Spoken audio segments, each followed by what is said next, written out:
TikTok, time to rock. Perfect. There we go.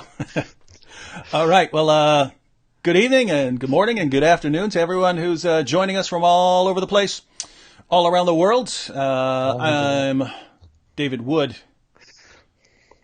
Christian, former atheist, and I'm with the Apostate prophet, atheist, former Muslim, and we are tag teaming it right now to bring to you all of our thoughts. How you doing, AP? Good. I'm doing very good. You introduced me already. I don't have to do that, I guess. How are you doing? Good. Just say hi to everyone over in the chat. Hello, everyone. Hello, everyone in the chat. Hi, everyone. Thanks for participating. Thanks for coming. I am a former Muslim, but David said it already. So, Hi, everyone. While people are jumping on there, joining us live, usually takes about 5 to 10 minutes for everyone to be joining us when we're starting to go through our questions and so on. So if you see anyone you want to shout out to in the chat, or any questions you'd like to address here at the beginning, Andrew Clank here says, "How do I get into apologetics? How much college do I need?" And Andrew, that will depend on what you want to do. You take Sam Shamoun. Sam Shamoun has never had any college, and I believe that he is the best apologist against Islam in all of history. I don't believe he's the best in the world. I believe that he is the best ever. That man never did a day of college, a day of seminary, or anything like that. But it's, you've got people like William Lane Craig who have multiple doctorates. So it kind of depends on what you want to do. Do you want to, focus on like academic apologetics and so on? If so, you probably want to get probably want to do your time in school. If you want to be more of a popular level apologist or like an internet apologist, you don't need it as much. So it kind of depends on what you want to do. So, or you can use Zakir Naik as an example, who doesn't have any education on Islam, but he's very, very perfect in defending Islam. Yeah, he's the greatest. But he's a medical doctor. That's the difference. Yeah, so. And that's actually relevant. So you take someone like Zakir Naik, who has some sort of medical degree, but it's kind of irrelevant to what he does. So if you did want to go an academic route, it's good to get something kind of in the field that you want to go into, like you go into history or philosophy or science or something like that. So anyway, it's depend on what you want to do. Ben Wagner says, like that smash button. Like that. Oh, yeah. Smash that like button. Wage jihad on the like button. What do you say, David? I said terrorize that like button. But I also said chop off the hands and feet on opposite sides of that like button. I saw someone post that in the chat. I might start saying behead that like button. Your last line cracked me up in our last chat. What was that? Oh yeah, that was messed up. I had just posted the video about Muhammad sucking on boys' tongues, so I said, pretend that like button is a little boy's tongue and that you're Muhammad. And you lost it at that one. That was I lost it. I totally lost it. All right. There are German viewers. Hello, everyone. Welcome, German viewers. I love you all so much. I have a very, very, very emotional connection to Germany. It's my home. So it's always great when German-speaking people make comments in German. If anyone wants to ask any questions in German, or at any point, I could just give you more of the German song lyrics I remember, and then from old German rap songs, and you can translate them for me. What rap song? No, remember that one time when we first did a live stream, and I said, "Hey, ich habe einen guten Pass." What's that? And you started translating that and stuff. That's from a song, "Fremd in eigenen Land."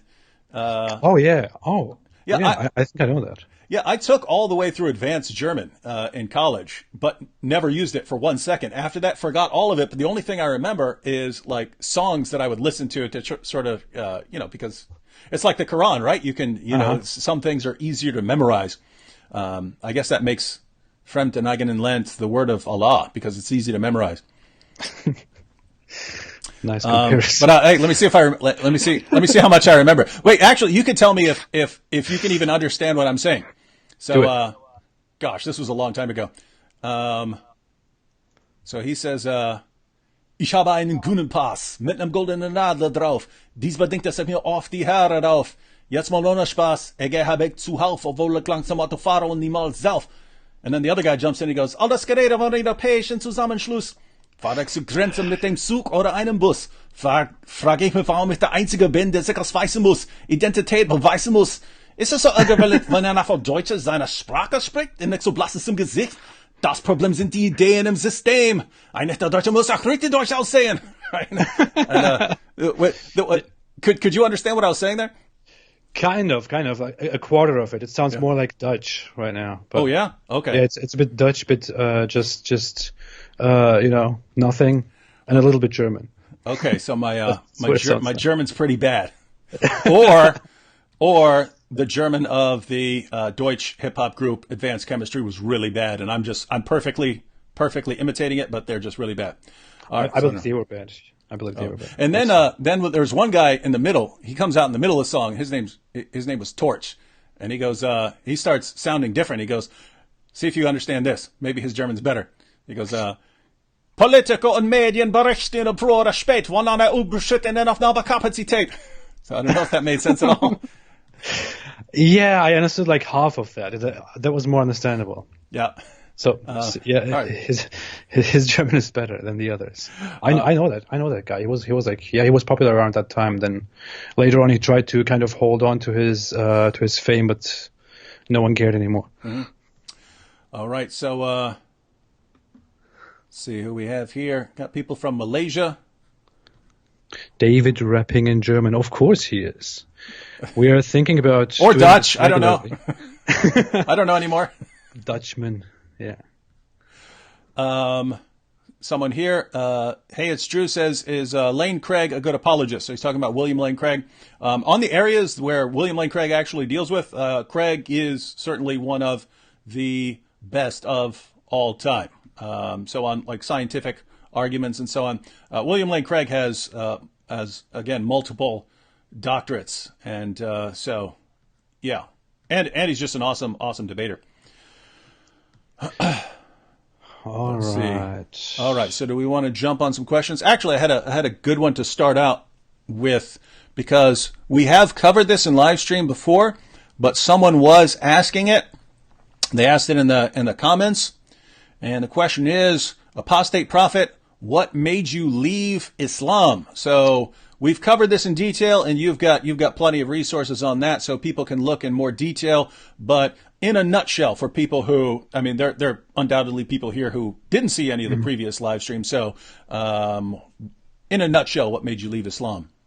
Okay, just quickly, we talked about that before. I made about 3 videos about it. You can, if this answer is insufficient, I'll just make a summary. You can always go there and watch those things. But to make it very, very quick, it was many things that made me leave Islam eventually. I mean, there were moral questions, but the moral questions were very strong in making me leave Islam. Because in the end, I grew up in Germany, and I grew up with German mentality and German culture, and when you grow up in that and you love that, but later you start practicing Islam so strictly, and then you are confronted with all those things that are completely contrary to your culture, to your upbringing, to the way you think about the world and about people. It just becomes very, very hard. But apart from that, it was more logical issues, scientific issues that initially triggered the beginning of my apostasy. One of those things is what I still like very much, which is the Alexander the Great story in the Quran, where chapter 18, verse 86, right, David? Where I'm very bad with numbers, I'm sorry. where a person, Alexander the Great, supposedly goes to a place and sees the sun sinking in a muddy spring. So when I read that twice in the Quran, the first time I skipped it, the first time I thought, okay, I'm probably not really understanding this. But the second time when I came there again and I just couldn't find an answer to that. And I searched online everywhere. I asked people and no one could give me a satisfying answer. The answer people would give me would be something like, it doesn't really mean that. What it actually means is from his perspective or, stuff like that. But when you read the Quran, there is a very, very obvious, delusional perspective of the world and the objects around us. So that was one of the main things that kind of triggered my way toward apostasy. But more than that, I think one very big issue was how the Quran references the Bible and says that the Bible used to be the word of God, the word of Allah, but is not anymore because the Christians and Jews corrupted the Bible. But then when you read the Bible, for yourself as a Muslim, from a complete Muslim point of view, you realize that there is something very, very wrong.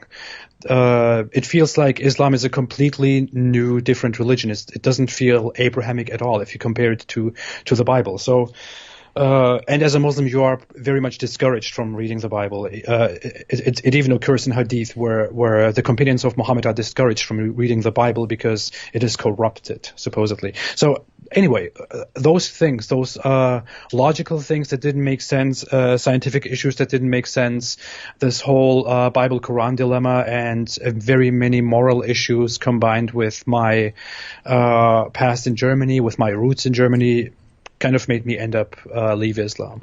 Mm-hmm. That's a very, very vague summary. I mean, as said, I talked about that very, very often. You can just go to that and watch all of that. Yep. Plenty more to check out on that. Uh-huh. Couple comments. Some of these comments are, people are actually funny. Richard says, David, Jabril squeezed me 3 times, but I still remain Christian. So Jabril got him. That's a reference to how the revelation to Muhammad began for all. Oh yeah. Break that down really quick for anyone who's new to this. Go ahead and break that down for everyone people who are new to this. Me? Yep. The story is how the revelation began in Islam. Is that Muhammad spent a lot of time in a cave in Mecca. He would go to just go away from society and think for himself and spend some time spiritually. And then it is reported that on one day this giant creature appeared to him and told him to read. Muhammad said, I can't read. What am I supposed to read? And then that giant creature, who is supposed to be Gabriel, as we'll learn later, squeezed him and said, read. And then he said, I can't read. And then he squeezed him again. And then he started to, then the angel started to recite the first verses of the Quran. That is believed to be the revelation, the beginning of the revelation of the Quran. Mm-hmm. It's a very well-known Islamic story. Mm-hmm. And Muhammad thought he was demon-possessed and ran out and tried to hurl himself off a cliff. Which is very interesting, very interesting. Muhammad was all suicidal, ran home to his wife Khadijah, freaking out, and then she, seeing her husband ready to kill himself over these voices or whatever he's hearing, convinces him, no, you're a prophet. And now we are suffering from all of that. Faith227 says, Apostate, you look like your icon, lol. Do you do that on purpose? I don't think you look anything like your icon, but... No, I tried that once to kind of make my beard look like that, but it didn't really work. Yeah, your icon's got an awesome beard. Yeah, it's fantastic. But I appreciate that. I appreciate the comment. Thank you. Well, Meme says, God bless you both. Thank you. We appreciate that. Yeah, you see that? Even an atheist appreciates... So that's good stuff. All right, let's go ahead and check another. So basically, we're going to be taking questions from the chat here, but we had mentioned that we would take questions from the comment section of our last live stream, and AP also posted on his Facebook page. So if you... I want to say something very quickly about the thing before we get into that. Mm-hmm. Was actually a good point right now when I said thank you, and you said even an atheist appreciates that. What was that? Was it God bless you? Yeah. Yeah. Exactly. I get this thing a lot. I mean, I got that before when I started being in this atheist community, this anti-theist atheist community. Especially when I started my YouTube stuff, I saw a lot of Christian people saying, God bless you, may God help you, may God be with you, or this and that, all those things. And I used to usually I still respond to that with, thank you, I appreciate that, thank you so much, And some people think, how can you say thank you when you are an atheist? But, it's really weird, especially when atheists come and say that I shouldn't say thank you in response to that because them praying for me is actually not a great thing. But my logic when I say thank you to a Christian praying for me is that I know how it is to believe in God, and I know how it is to pray for someone else. It is with goodwill. Mm-hmm. If someone makes such a prayer for someone else, there is a goodwill in that, and combined with the faith in God, in the Christian God in this case, there is a goodwill of, may my God, whom I love so much, help you and bless you, whom I like so much. Mm-hmm. And how could I possibly see anything bad in that, or reject that, or ignore that? Mm-hmm. I feel the most appropriate thing to do is to say thank you. I would expect the same thing if I prayed for someone. Yeah, and I would have the same reaction if like a Muslim said, "Hey, I'm praying for you" or something like that. It's not, I can't believe that. I must destroy you for saying that. You evil person for saying that you're praying for me. Yeah, I say the same thing to Muslims too. Exactly. There's nothing wrong with that. All right, here we have this one's actually a good one from the chat from Ghost Rider, who is possessed by the spirit of vengeance. Should a Christian or Jew remain friends with a Muslim who was taught that they can't be friends with Christians or Jewish folks? So it seems like, hey, if you have a Muslim friend, should you be friends with the Muslim, even though the Muslim in the Quran, it says, don't take Jews and Christians as your friends. So I think I can guess on what both of our responses are going to be. But what do you think, AP? I think you should go first on this one. Oh yeah, well, I mean, it shouldn't be a secret where I stand. I mean, I was best friends with a Muslim for years, and that he eventually converted to Christianity. So on the one hand, you have Surah 5 verse 51 of the Quran, which tells Muslims not to be friends with Jews and Christians. But you do have Muslims who will try to interpret that in some other fashion or something like that. And so basically it's that's not what I believe, right? I don't believe that I can't be friends with a Muslim. If a Muslim believes that, then that's on the Muslim. But if he's rejecting that teaching of the Quran, or he's ignorant of it, or he has reinterpreted it somehow, I don't see why that should stop me from being friends with a Muslim. Absolutely. I would give the same answer, very much. I mean, I still have Muslim friends, kind of in a distance. I had Muslim friends before when I was an atheist and was very, very fiercely against, Islam. I mean, if from their perspective that is somehow wrong, they can practice that. If they want to share that with me, that's great, But, why would that be a problem for me? If the person on the other side is a good person whom I can, be kind to or friends with, then it doesn't matter at all. Mm-hmm. By the way, Abdullah Sameer is here. Hi, Abdullah.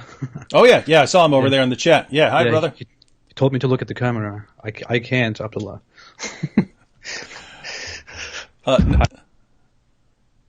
Your sound went out. Yeah, I pressed the mute button trying to do this. I'm so amazing. Niles guy says David sounds like a ghetto version of Arnold Schwarzenegger. I guess he's talking about my German there. Talking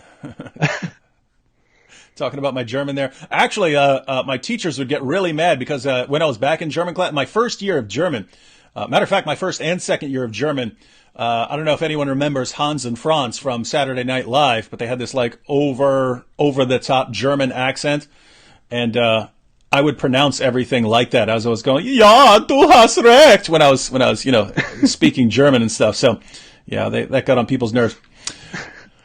All right, let's bust out with a. Oh, do you have something you wanted to say? No. Do you have questions in line, or do you want to? Yep. We can. I have an infinite array. Just something to add. In between the questions, there is this topic that comes up a lot about the recent jihadi brides. If you want to include that anywhere, yeah. I actually took a screenshot of someone who brought that up. So we'll be getting that. In fact, I wanted to make a video. About that because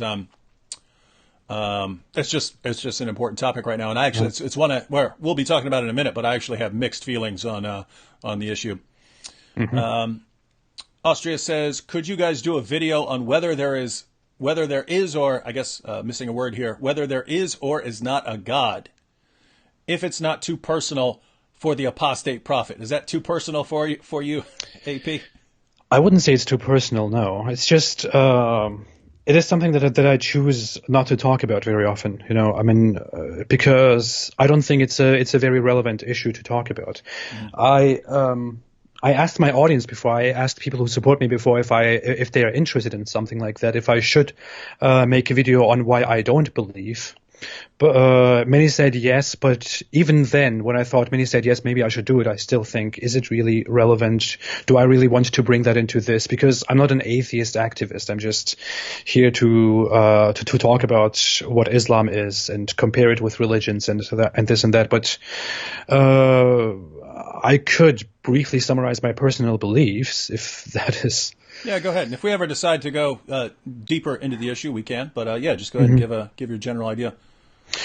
Okay, so what I think about the whole God issue is, at first when I laid off the belief in the Islamic God, I also thought further about the existence of God altogether, and I partially studied Christianity and Judaism. I partially studied other religions.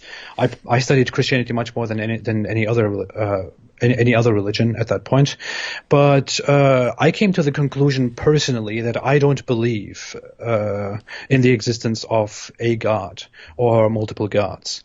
But it's also not a very, very strong issue to me. I wouldn't go out and try to explain to everyone why there is no God, because I really don't think it's a very relevant issue in today's world at all. But I'm also not a hardcore atheist in my beliefs, because, you know, many atheists do this thing, like push the whole evolution narrative the way it is pushed on social media nowadays. But I'm just a free thinker. I'm very skeptic with all of these things. I just think I don't know. I have no idea where I was going. To me, it doesn't personally matter at this point. I respect religions. I respect being non-religious, but I have just many logical reasons not to believe in God personally. If anyone is interested in me explaining that any further, I would gladly make a video about that at some point. You know what? You know what would be interesting is Abdullah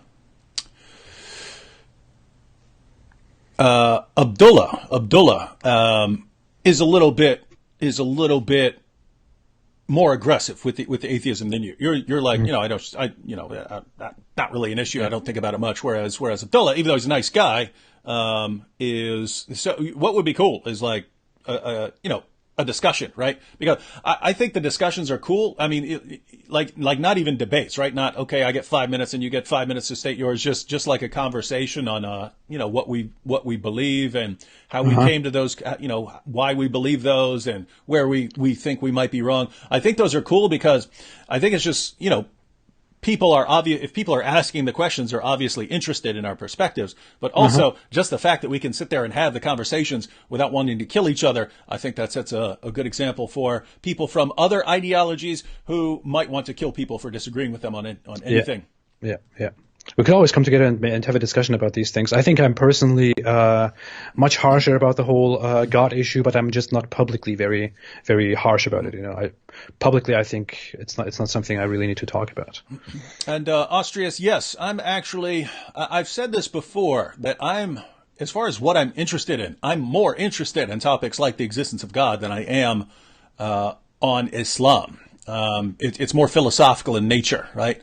Like most of the great philosophers of the past spent a lot of time dealing with the question of God's existence. So, also my own past as an atheist. So, so I had to wrestle with those things. So, I'm interested in it for that reason. I'm interested in it from a philosophical perspective. Whereas Islam, I'm only interested in Islam just because I see it as a massive problem. Other than that, I would not care about Islam, right? So in other words, when I read like philosophy, when I read even philosophy I disagree with, it's like I feel my thoughts becoming more organized and coherent, and I feel like I'm getting smarter in that way. With Islam, I read the Muslim sources, I feel like I want to go take a shower, right? It's like I feel like dumber for reading these stupid things.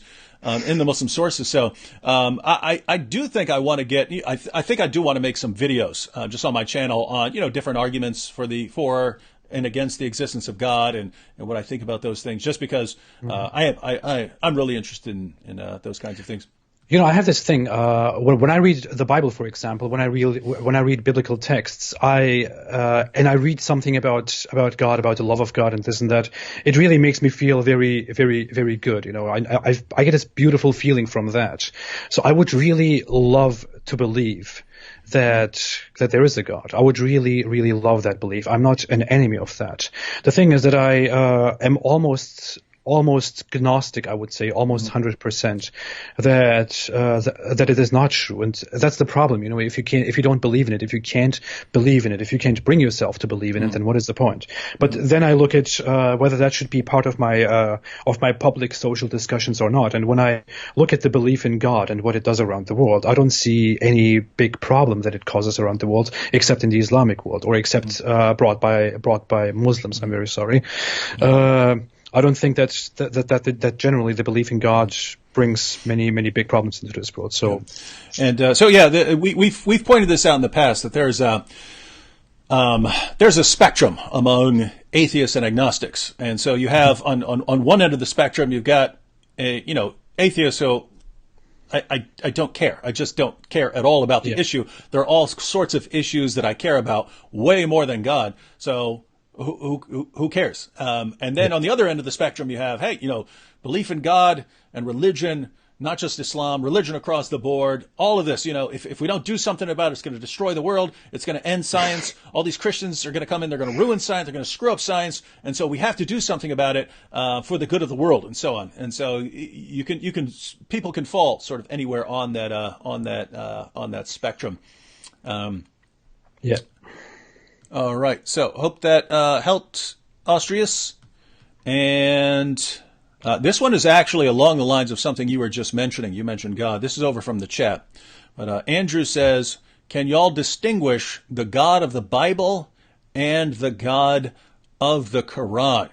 So, did you want to take a crack at that? I think I want to think it through a little bit. Okay. Yeah. I'll give my thoughts on this.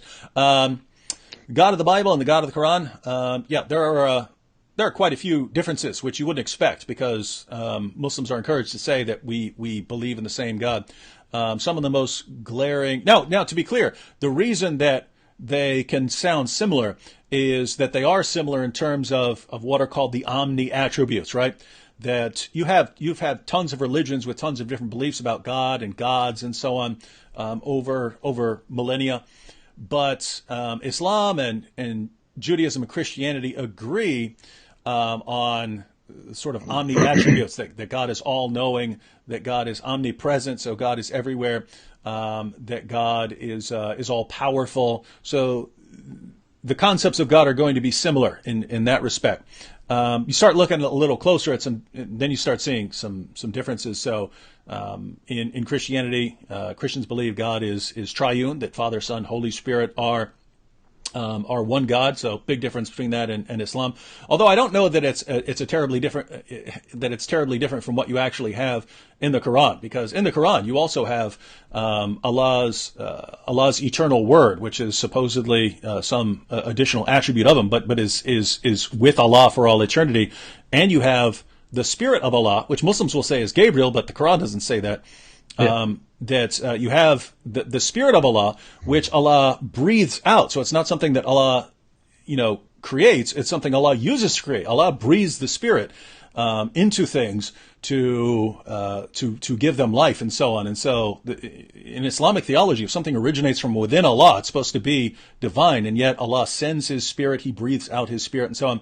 So Islam has some issues for those. What's kind of relevant for everyone, because for someone who's an atheist or an agnostic, you should be listening to this going, who cares? Who cares? It's all a bunch of nonsense. There are some areas which are relevant to everyone, and these would be certain moral attributes. But in Christianity, we're told that God loves everyone.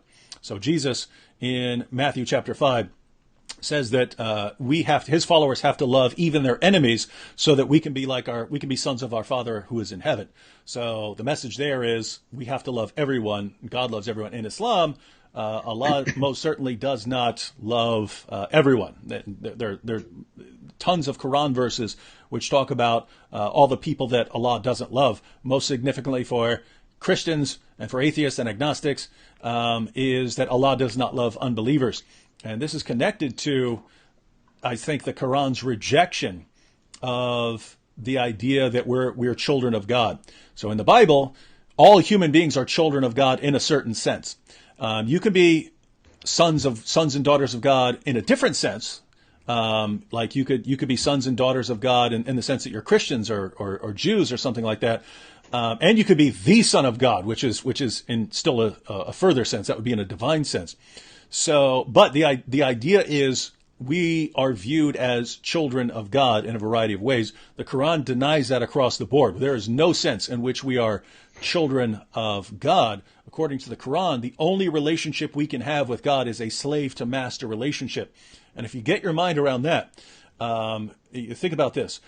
When you have a son or a daughter, when a child is born and it's your child, you automatically love that child, or there's something wrong with you, right? You're defective in some way if you don't just automatically love your child. That child does not have to earn your love. You don't say, okay, let me see if the kid grows up and he's really, really good kid, then I'll love him. You automatically love him because he's your child. You don't automatically love a slave, right? You might come to love a slave who serves you really well. And if a slave doesn't serve you really well, I don't like that slave. And that's a bad slave. So in Islam, if God thinks of us only as slaves, then it's on us whether Allah is going to love us or not, right? We have to go out and do a bunch of things. And if we show ourselves to be really good slaves, then Allah will love us. Whereas according to Christianity, we are God's children, so God already loves us.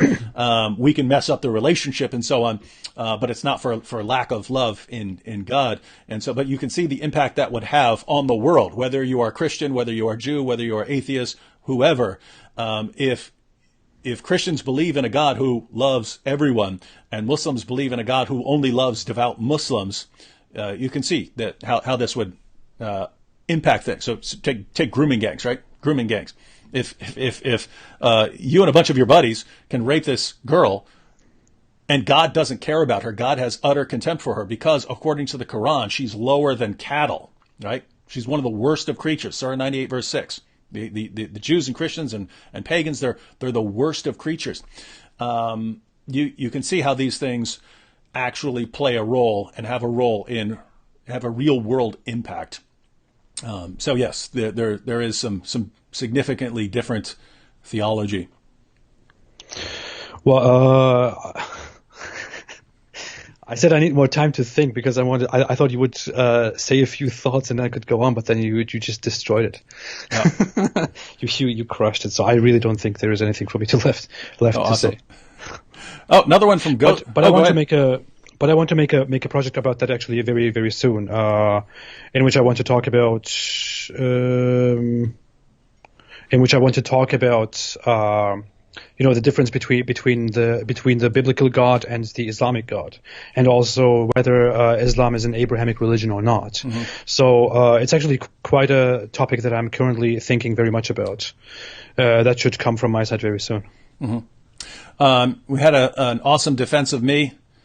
Someone here said, AP, what are you talking about? David's Deutsch is quite fine for a Yank. Okay. Fair enough. So maybe you're just not very good at listening to German. Yeah. That's all I'll say.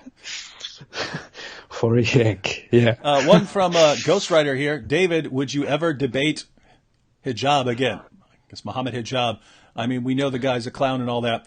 I don't know that hijab would ever debate any topic other than Trinity versus Tawheed. There's a movement among a certain group of Muslims in the UK saying don't debate anything else. Don't debate Muhammad. Don't debate the Quran. Don't debate any of those things. Only focus on Trinity versus Tawhid. Obviously. And I could see the reason for doing that would be you don't really feel very comfortable on any of those. In fact, when he originally challenged me to debate, I said, cool, 2 topics. Who was Jesus and who was Muhammad? That will answer a lot of questions. He insisted on the one topic, and I've seen that's a recent trend, and I can only conclude that you must not feel very, which makes sense. They don't want to talk about Muhammad because they know what sort of things are going to be brought up. So I don't know if he's interested in debating anymore. One thing it would have to be different rules because once someone has completely violated the rules, then you really can't trust them in setting up a debate. So that makes it difficult. So what I mean there is like Shabir Ali. I've debated Shabir Ali like 9 times. Never had any problem with Shabir sticking to the rules that were agreed to.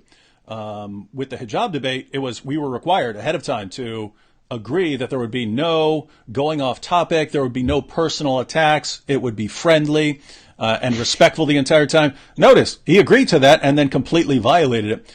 And so completely. Yeah. And that's happened to me so many times with Muslim debaters, where their side, the Muslim side, is laying down rules that I am required to follow. And then they just completely violate the rules. And what's amazing is Muslims there are Muslims who would have a problem with it. I have no doubt about that. But the vast majority of Muslims just don't seem to care. It's, well, they applauded that. Yeah. You talk about Muhammad, so therefore we don't have to follow the rules that we demanded that you agree to and that we agreed to follow. We don't have to have that basic level of respect. So it's just a So it's kind of difficult to set up a debate with someone that you cannot trust in anything they say. So pretty creepy.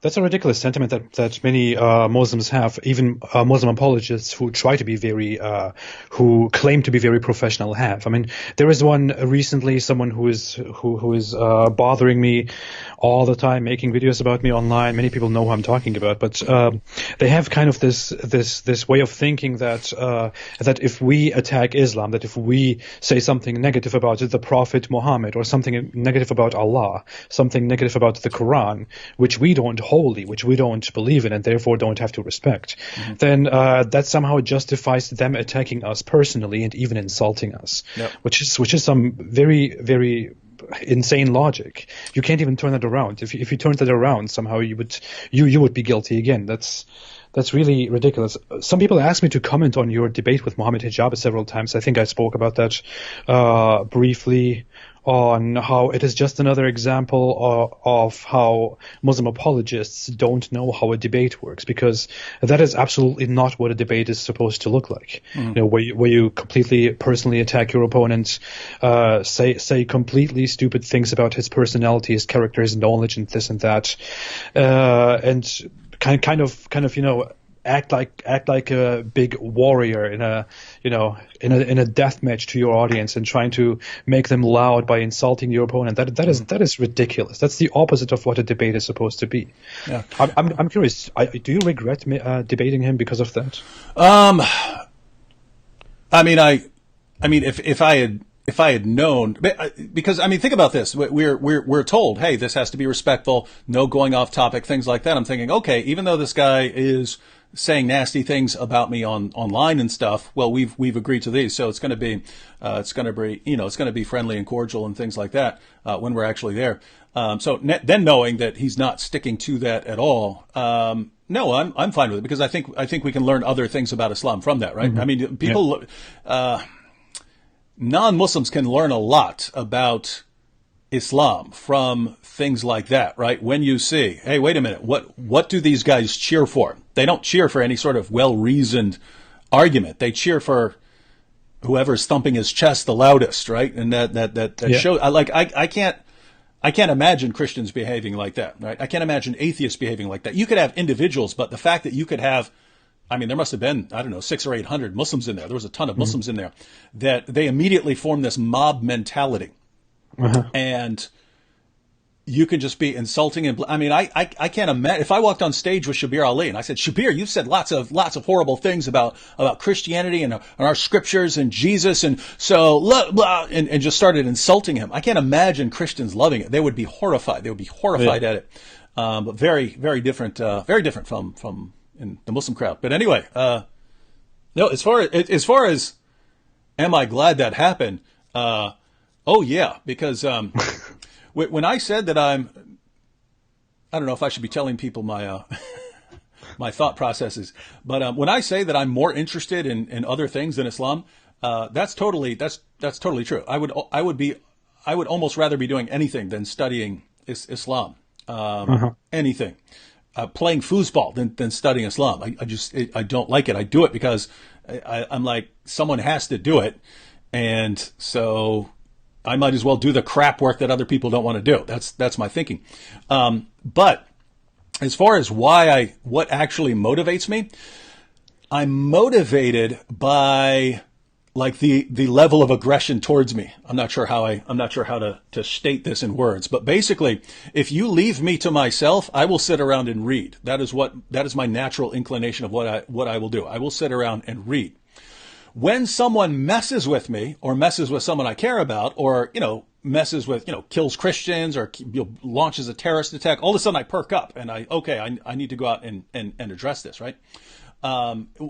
What people don't know, and they're just finding out right now, is historically, all of the most brutal videos I've ever made about Muhammad came after some Muslims were messing with me about something, right? In other words, I wouldn't have done that. I wouldn't have done that. You guys are running your mouth, or there's a terrorist attack or something like this. Someone's doing something to make me all of a sudden want to blast your prophet, right?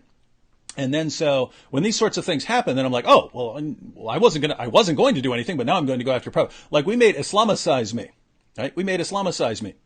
I had thought of Islamicize me like 10 years ago, at least the basic idea of it. But I never got around to doing it. I just didn't have the motivation to go out and put something like all of that together. And then in 2017, Nabil died, and for the next 4 months, and still to this day, Muslims start blasting me with messages. Ha ha, your friend died. Ha ha, stomach cancer. Allah cursed him. Allah crushed him. Yeah. You're next. Really nasty stuff, right? Mm-hmm. So I don't have any inclination to go after the Muslim who's responding to this. I'm just wired in a certain way where if someone comes at me, my inclination is to go after the ideology that motivates him, right? So when someone, aha, your friend died, wait a minute, the fact that you're getting joy out of this makes me think you've got some really twisted ideology, so I'm going after your prophet. So Muslims blast me for months. Hey, your friend died, ha, ha, ha. So I'm like, okay, well, I actually am going to do Islamicize me now. And I'm not going to hold back. I'm not going to hold back in that. And so then I post Islamicize, and then they throw a tantrum. Oh, how could you do this? How could you do that? But notice, after I made Islamicize me, I don't know if anyone's watching. How many videos was I making after Islamicize me? I was making next to nothing for months. I was making I was making almost no videos for a month. I had a son. I'm more interested in, my new son. More interested in all kinds of things. I actually get to the point where I'm like, okay, maybe I'll make a video when there's a terrorist attack. Other than that, I'm just not really interested in Islam anymore. I would like to start making philosophy videos, history of philosophy, Plato, Aristotle, start every time like clockwork for the past 10 years or so. Every single time like clockwork that I start thinking, hey, I've said most of the stuff I want to say about Islam. Yes, there are tons more that can be said, but there are other people who are going to come along and say that I'm irrelevant now, so I would just rather go on and do something else. Every time, and that's happened probably 10 or 15 times. It usually happens once or twice per year where I think I would rather do something else. I'm going to go start doing something else. And only when some big terrorist attack or something happens, then I'm going to respond to it. Every time like clockwork that I start thinking that, some Muslim or group of Muslims do something very, very nasty to annoy me. And so I'm like, all right. They brought me back in. And the biggest thing for me is one, with like Nabil, either getting really nasty, like you guys understand. Hey, that's one of my best friends of all time. And he had a slow, horrible death from cancer. And you guys want to make fun of that? You guys, you can make fun of me over that. So you can attack, you can send me nasty messages. How do you not know that I'm just going to go after your prophet when you do that? Right? How do you not know that by now? And the other thing is getting dirty.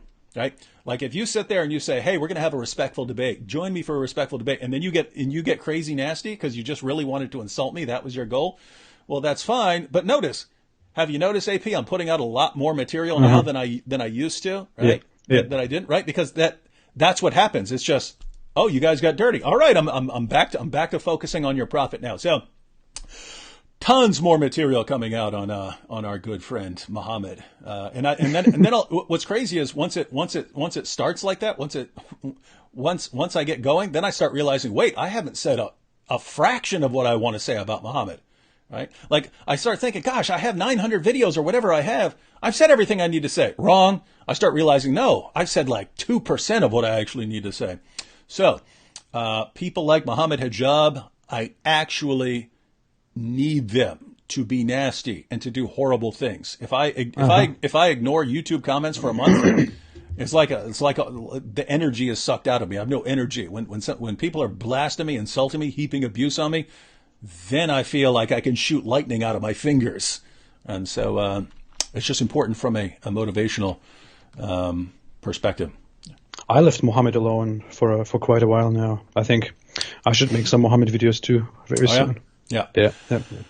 All right, so that was a long little detour there. And we had another one. I don't know why everyone is interested in Muhammad Hijab here. 17-year-old American said Hijab's upload got almost 1 million views, while David's got 200,000, and Hijab has about half the subs. Well, Hijab posted his live. He was live streaming. There was not another plug for me to live stream it. So his was up first. So that's the one people actually went to.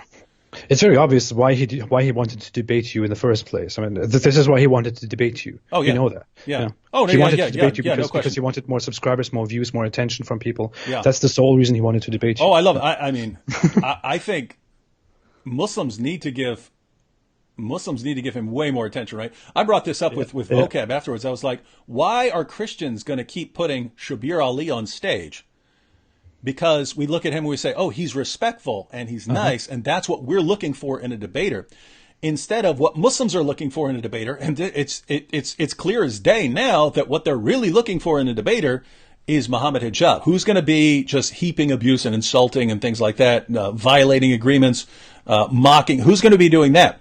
Well, someone like that. And now I think it should be clear to people, if you're asking what Muslims are looking for in a debater, they're not looking for Shabir Ali. I've never seen any Muslim get that excited over Shabir Ali or any respectful Muslim debater. It's the nasty, angry ones, insulting ones. Those are the ones that Muslims are going to cheer on. Yep. All right, let's get back to some questions here. There is a comment that I briefly want to come to, which is Nuxa said, "What motivates you, Apostate Prophet?" And it's kind of connected to what you just said. You know, I have this thing a lot actually, where I sit down and think, do I really want to do this? You know, there are so many Muslims who come and say, you are just doing this for fame and money, this and that. You know, but are you kidding me? Yeah. If you want to do something for fame and money, this is definitely not the thing you want to do, because it is really not pleasant, you know. Yeah, I think to myself so often. I want to be clear. You're not getting any fame or money if your head gets chopped off, right? I mean, you might be famous, but your head's chopped off, so it's kind of irrelevant. Yeah. Go ahead. It's really, sometimes I sit down and think, do I really want to do something like this, where so many people hate me, so many people send me death threats every day, and insults and this and that. So many people build platforms just to hate me, you know, just to call me out. Mm-hmm. Of course, there are so many people who love you for doing this. There are so many people who love me for doing this, and I appreciate that so much. But there is that side too. There are so many people, and there will be so many more, who hate you, who want to see you dead and sick and ill and in your deathbed. So it's really not a pleasant thing to do. But I always think I practiced Islam, I studied Islam so much, and I really care about the West specifically. I care about what Islam does around the world, and as a person who grew up in the West and who experienced both sides, I really have this deep connection, and this I feel this responsibility within me, and this will within me to be the one who speaks out against these things, because so many choose not to. That's I think that's a big motivator. That really motivates me. I'm very passionate about this. But is it a pleasant thing that you want to do for fame and money? It's definitely not. No, guys, think about it, right? Like, I mean, I have a PhD in philosophy and multiple master's degrees. I could have a very nice job if I stayed away from Islam, right? I would have an awesome job as a philosophy professor where all I get to do is do stuff that I like, right? I get to spend all my time studying philosophy. I could even be a YouTuber and make philosophy videos, right? I would love that. That would be like, I would love that so much. I would be, from the time I wake up in the morning to the time I go to sleep, it would be an absolute thrill to just focus on those kinds of things all day long. I can't, because there's an ideology out there that wants to violently subjugate all of us, and someone has to do it. And I think, crap, why not me? So it's just, the idea that anyone would do this for worldly gain or something is beyond ridiculous. It is. All right, so here's one for both of us. Says, hello, AP and DW. Question to you both. Who would you love to debate that you haven't already, and what would be the main topic? Thanks, God bless, stay away from Islam. I don't know, are you actually interested in debate? I addressed that very recently. I said before that I'm really not very much interested in debates because I think there's mostly no point in debating people. I think I wouldn't be interested. I'm a little bit changing about that right now, but I think I should give myself a little bit more time until I really go out and debate someone, especially with recent issues that I had. But I can't really think of anyone whom I would love to, take in debate. Mm-hmm. Many who asked me if I want to debate them are very, very disrespectful people, as the one that we mentioned just recently. I would definitely not go on a stage with such people who choose to attack you personally. But other than that, I really don't have anyone in mind. If you want to suggest someone, please do. I'm actually more interested in debating atheists, right? Like, now after I always had very respectful debates with Shabir. But I really believe that after the Muhammad hijab thing, I think Muslims are going to want to see debaters like that now, people who are insulting. And so if that's what Muslims are going to be looking for now, then you just kind of don't want to. Yeah, you'd rather do anything, right? Than, hey, let me go on stage while people cheer for him insulting me. Like, what? That's not a debate, right? So I think I'm more interested in debating atheists now, and there are. Yeah, I'd like to debate any of the sort of atheists who've been debating a while. Dan Barker, Apostate Prophet. Yeah, Apostate Prophet. You know what I really admired about the Muhammad hijab debate in you, though, is it's a little bit of a personal praise. I'm very sorry for doing this right now, David. No, he was attacking you constantly throughout the whole thing, and despite that, until the end, you kept being you. You didn't join his stupid way of debating or fighting, whatever it is. You just went on stage again, made your point quite respectfully as you did in the beginning, and went down, and then he comes up again and starts insulting you again, and it goes like that. That was amazing to watch. Yeah, it was. I'm glad you noticed there, but even in that, it's hey, I agreed to keep it respectful. So even if this guy is completely violating his agreement and has no respect for his word, I still have to respect my word, right? And I still have to respect the Muslim organization that set up the debate. They wanted me to be respectful. I have to do it. So I just can't do it. In fact, even when he's saying, but he mocks all these things, he says all these things, I didn't even respond to that until the very end, because I was thinking, I have agreed to not go off topic, and the topic is Tawhid versus Trinity. So I'm not even to defend myself or to calmly respond to these attacks. I'm not even going to do that, because that would be going off topic, and I have agreed not to go off topic. I only responded very briefly, like at the very end, because it was the Q&A, right? It was Q&A. So there we are. We are addressing some other topics and so on. But it's just different standards in Christianity and Islam. Abdullah, our buddy Abdullah Sameer here said, AP, look at the camera. So I think he's saying you're looking down a lot. What are you looking at? Are you looking at your computer screen there, or looking at comments? Yeah, I'm looking at the comments, the live chat. I'm following that very much. That makes sense. I'm not. Yeah. I'm not ignoring anything. Oh my goodness! I just saw how many comments there are. In other words, I've been scrolling down through the comments, and I am like at the top. I'm not even past a third of the way down through the comments. Oh, hey, I don't know if you've ever looked at this. This is from S. Larock. Muslims, cover your ears. But I haven't studied this enough, but I found this suspicious when I was reading hadith. I don't know if you've heard of this, because it's a couple of odd hadith.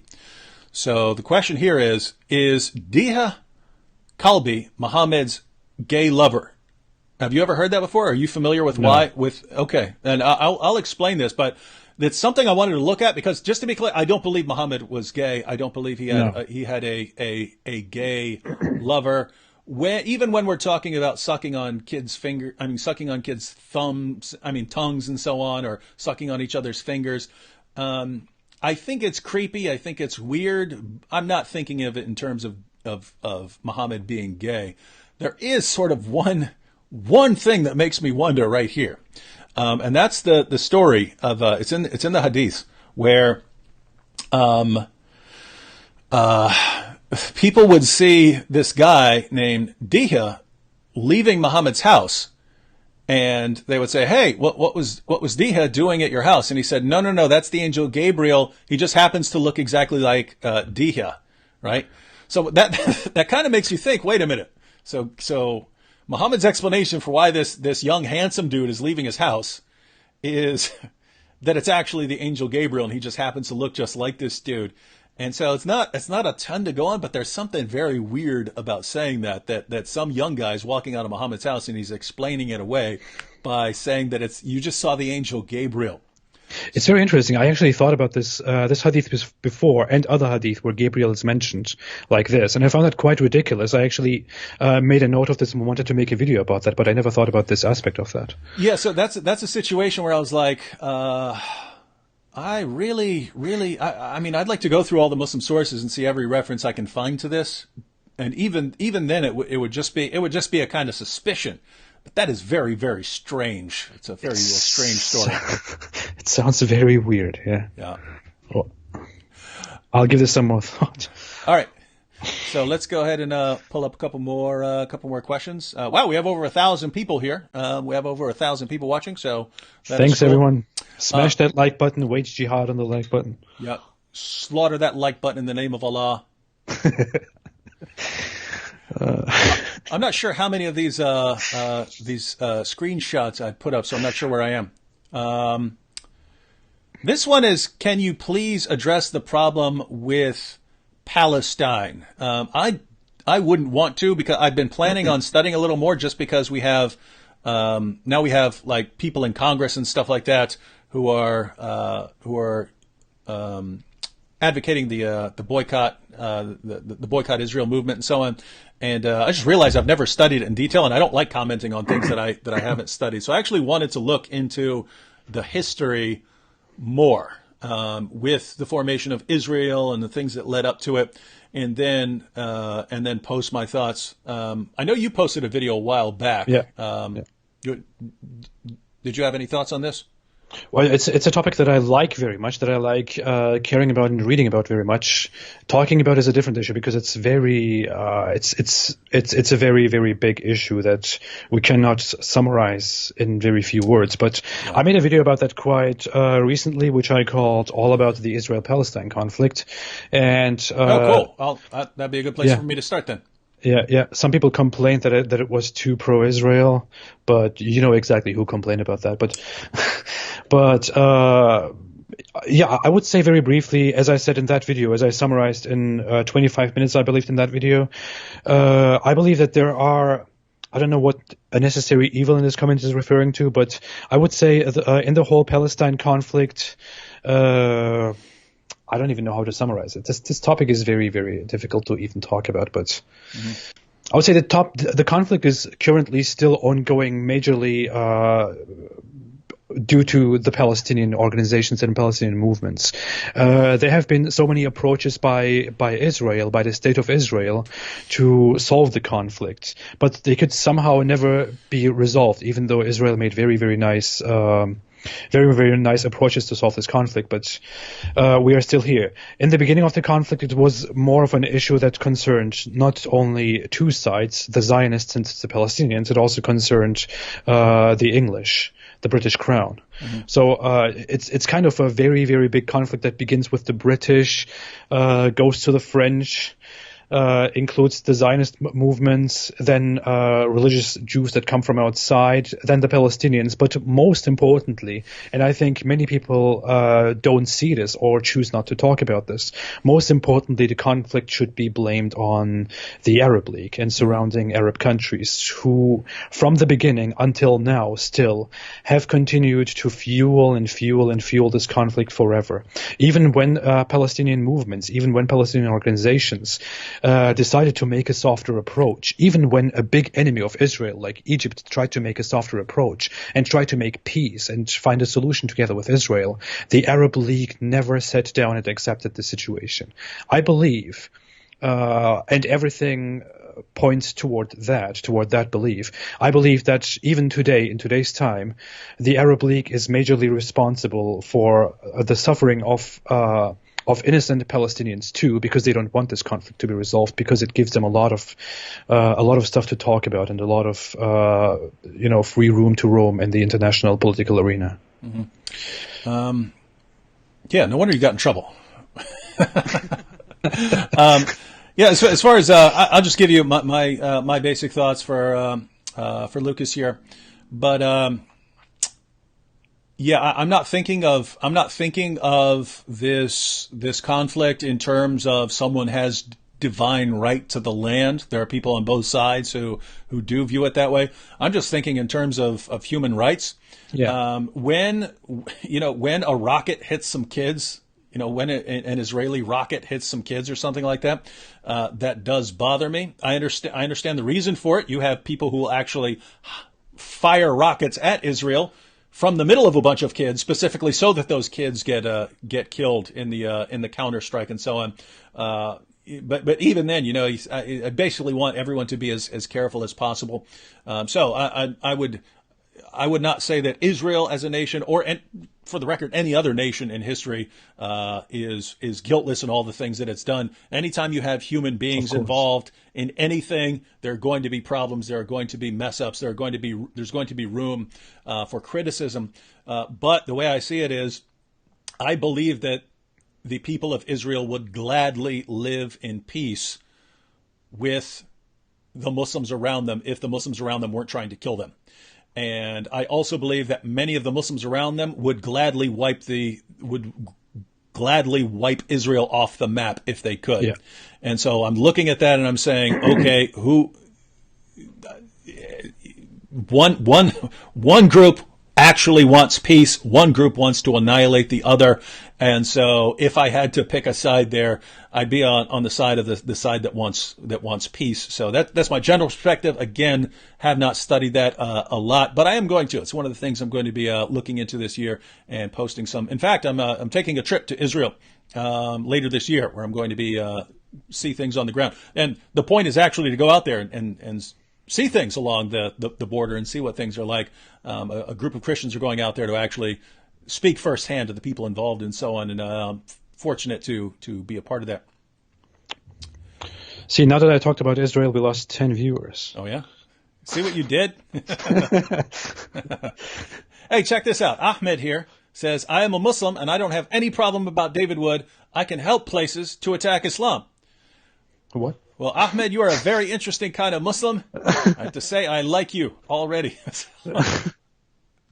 That is, interesting. Yeah, so that's cool. All right, let's check out a couple more screenshots here.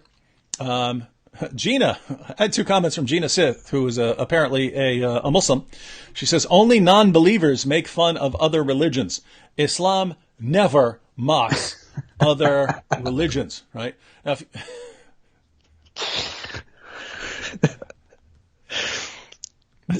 what kind of fantasy land do you live in, Gina?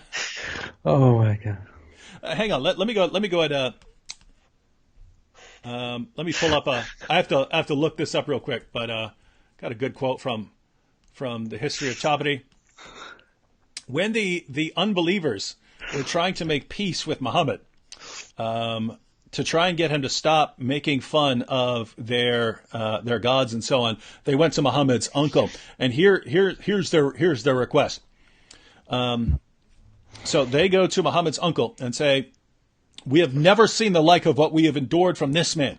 He has derided our traditional values, abused our forefathers, reviled our religion, caused division among us, and insulted our gods. We have endured a great deal from him," right? I mean, he's going around saying, "Hey, this is all pagan nonsense. Your gods are fake. How ridiculous." Abu Bakr once said to one of the pagans, he said, "Why don't you go, guys? If you got kids watching, you might want to close your ears real quick, unless you want to explain human anatomy to them." But Abu Bakr said to one of the pagans, "Go suck Allot's clitoris." Allot was one of the pagan goddesses there, right? He's saying, go perform oral sex on your goddess. This is Abu Bakr. Gina Smith, only non-believers make fun of other religions. Islam never mocks other religions. So, what do you think about that? There is a thing when you grow up in Islam, when you grow up as a Muslim child in a Muslim family, you learn from the very, very beginning that Islam was so right and so beautiful and so fantastic in the beginning, and but it had to deal with its great oppressor, with the enemy, which is the Arab polytheists, the Arab pagans.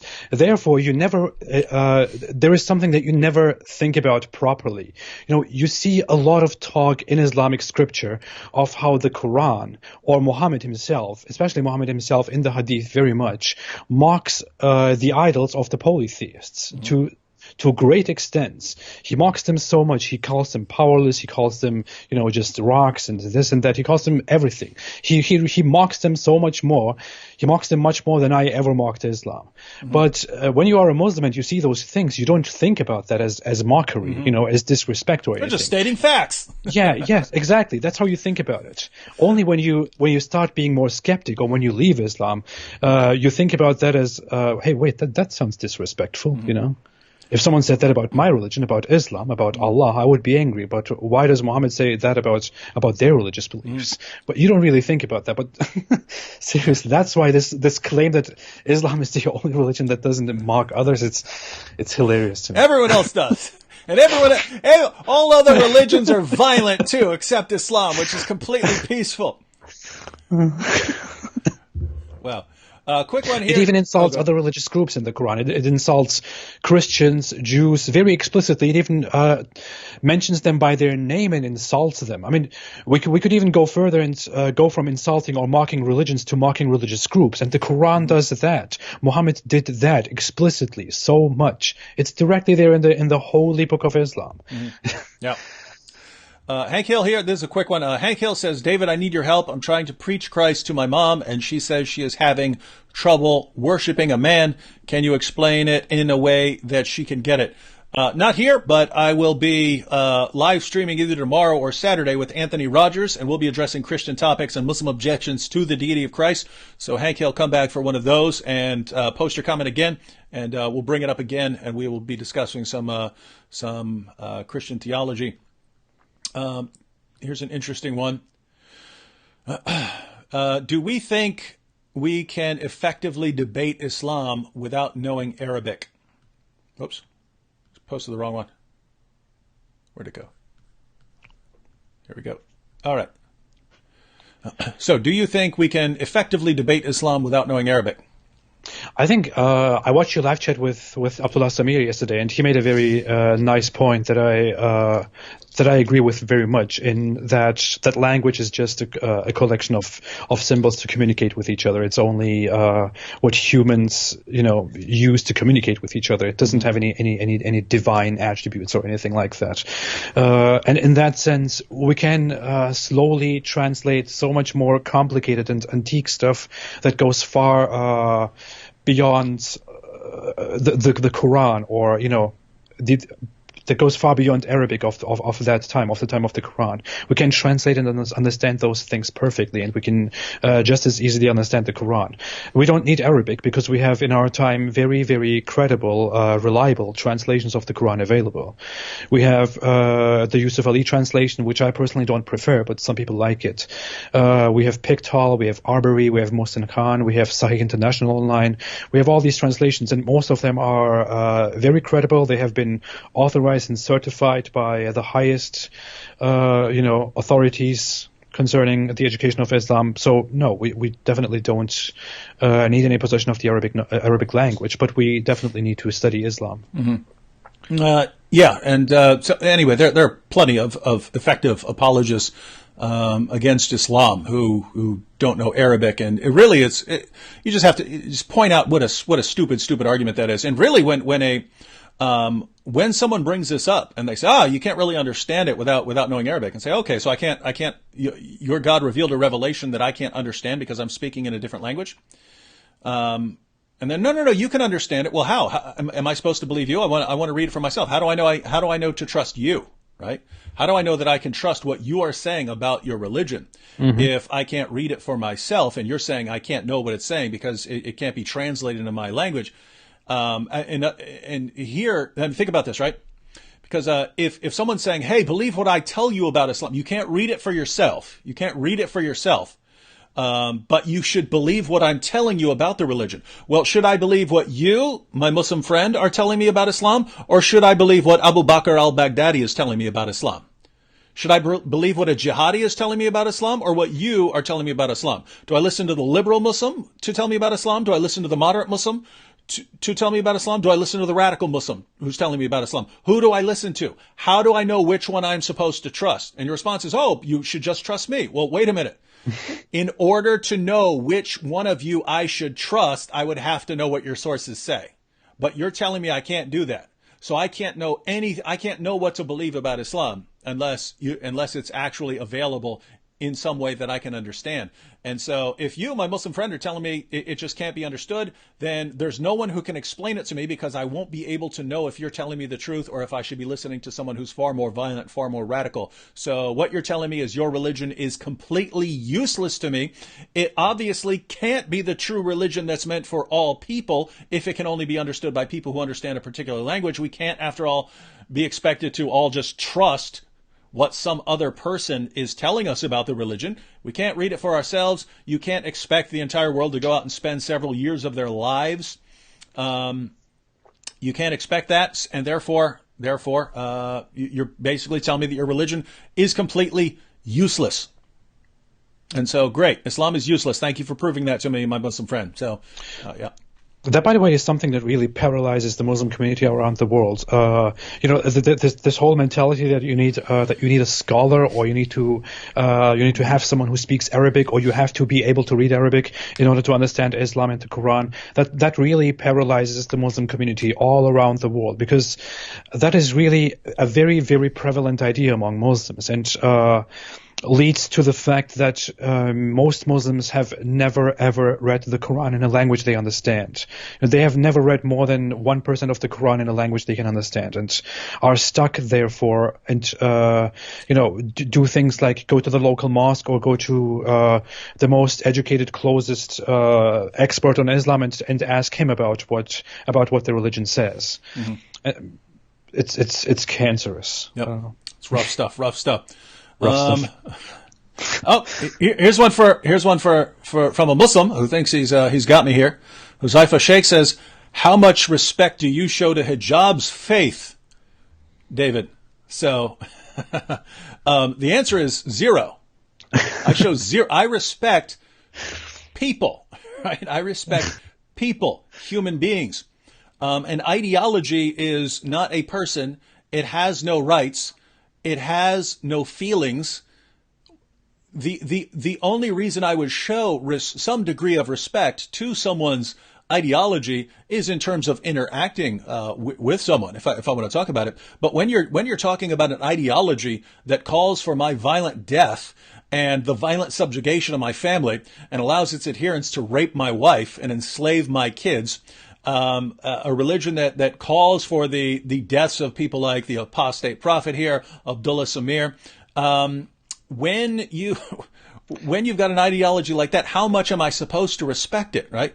So with that said, I respect people. And especially if we're in a setting where we are required to be respectful, I'm going to. So just to be clear, I'm not complaining that Muhammad Hijab doesn't respect me. If I understand that according to his religion, he should not respect me. I do have a problem with him agreeing to certain rules and then thinking that it's perfectly acceptable to violate them. I understand that his fans don't. So we can make any agreement with you that we want. We can enter any contract with you and we can completely violate it because of the type of person you are. That's up to you, but just don't expect people to trust you from now on when you do that. I will trust people until I have a reason not to trust them. I have a lot of Muslim apologists that I cannot trust anymore because this happens over and over and over again. I find it hilarious when people tell me that I need to respect Islam, or when people complain because I don't respect Islam. Are you serious? Are you kidding me? Yeah, serious. Yeah. I deserve to be killed according to most Muslim apologists, according to Islam, and I am here supposed to respect your religion. Yeah. By the way, that's something that entered into my mind back when I started criticizing Islam, talking about Muhammad, and I would hear from lots of people, lots of Christians, hey, you shouldn't be talking about Islam like that. You're going to hurt people's feelings. And I'm sitting there thinking, this calls for the death of my best friend. Am I allowed to respond? Am I allowed to respond? Because I think, wait, if there's an ideology out there that's growing rapidly and it calls for the violent death of my best friend, how do you not respond to that, right? How do you not say something about that, right? So I mean, I would feel like a coward on a daily basis if I did not speak out against an ideology that's demanding the death of my best friend. And so no respect for Muhammad Hijab's faith. Yeah. Even with all he's done, I can't respect his integrity, things like that. But I can still respect him as a human being. So I would, if he needed food and I had food, I would give it to him. So. All right, let's check out, and we have a ton of. By the way, how late did you want to go? We're approaching in about 10 minutes, 10 o'clock, so we could go. That would be an hour and a half, or we could go all the way to 2 hours. I have no preference. Basically, how you're feeling. I'm fine. Yeah, I'm feeling a little bit better. Okay. Here, I'm not sure where we were in the questions here. Gina Sith again. This is that Muslim. She says, David has brought an ex-Muslim atheist on air. Why would you do that? Why would you do that? If you are promoting Christ. This shows hatred towards Muslims and Islam, which is the true religion. That is not a fact by me. It is a fact by God.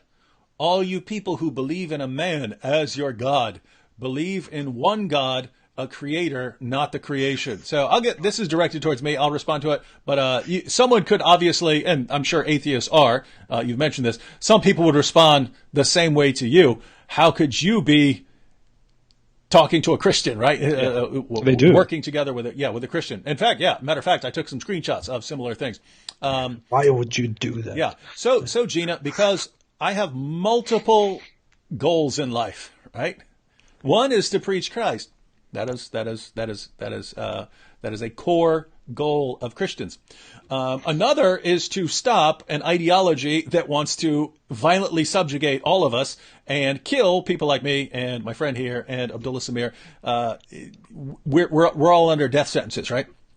So, if there is that concern, right? And by the way, it's not just us. There are people who have it way, way worse than us. People who live in Muslim lands, right? Absolutely. Unbelievers. And we've heard of some of them. We've heard of people like Raif Badawi, who criticizes Islam and then finds himself getting lashed and imprisoned.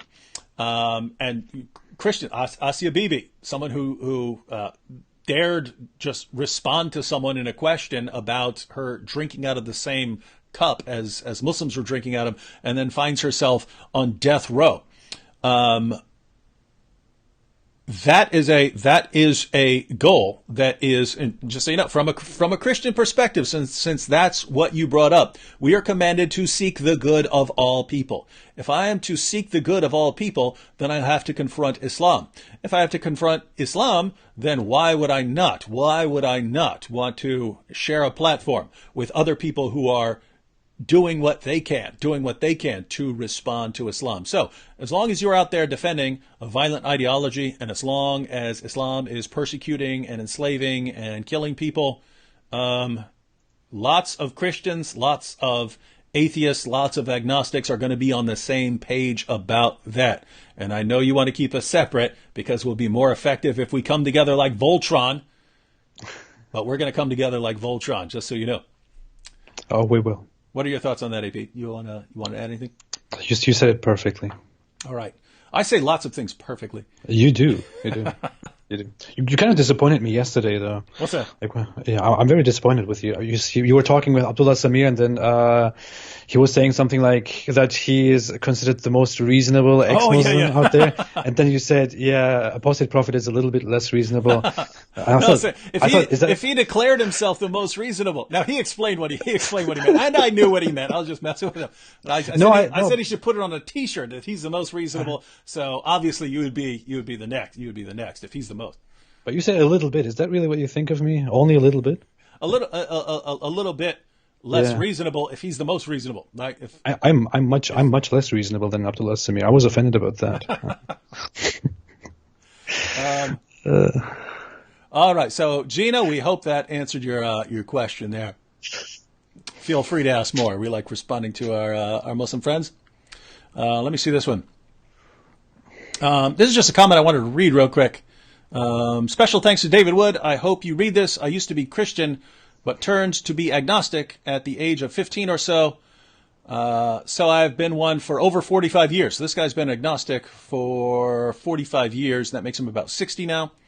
Yet my wife and two of my children are Christians. I'm okay with that. I especially appreciate your bold commitment to promote Christianity. In addition to criticizing Islam with your excellent knowledge over it, we have religiousness in our DNA. Oh, I remember why I wanted to post this. I wanted some thoughts on this because I find this I want to see people address this. We have religiousness in our DNA, including me.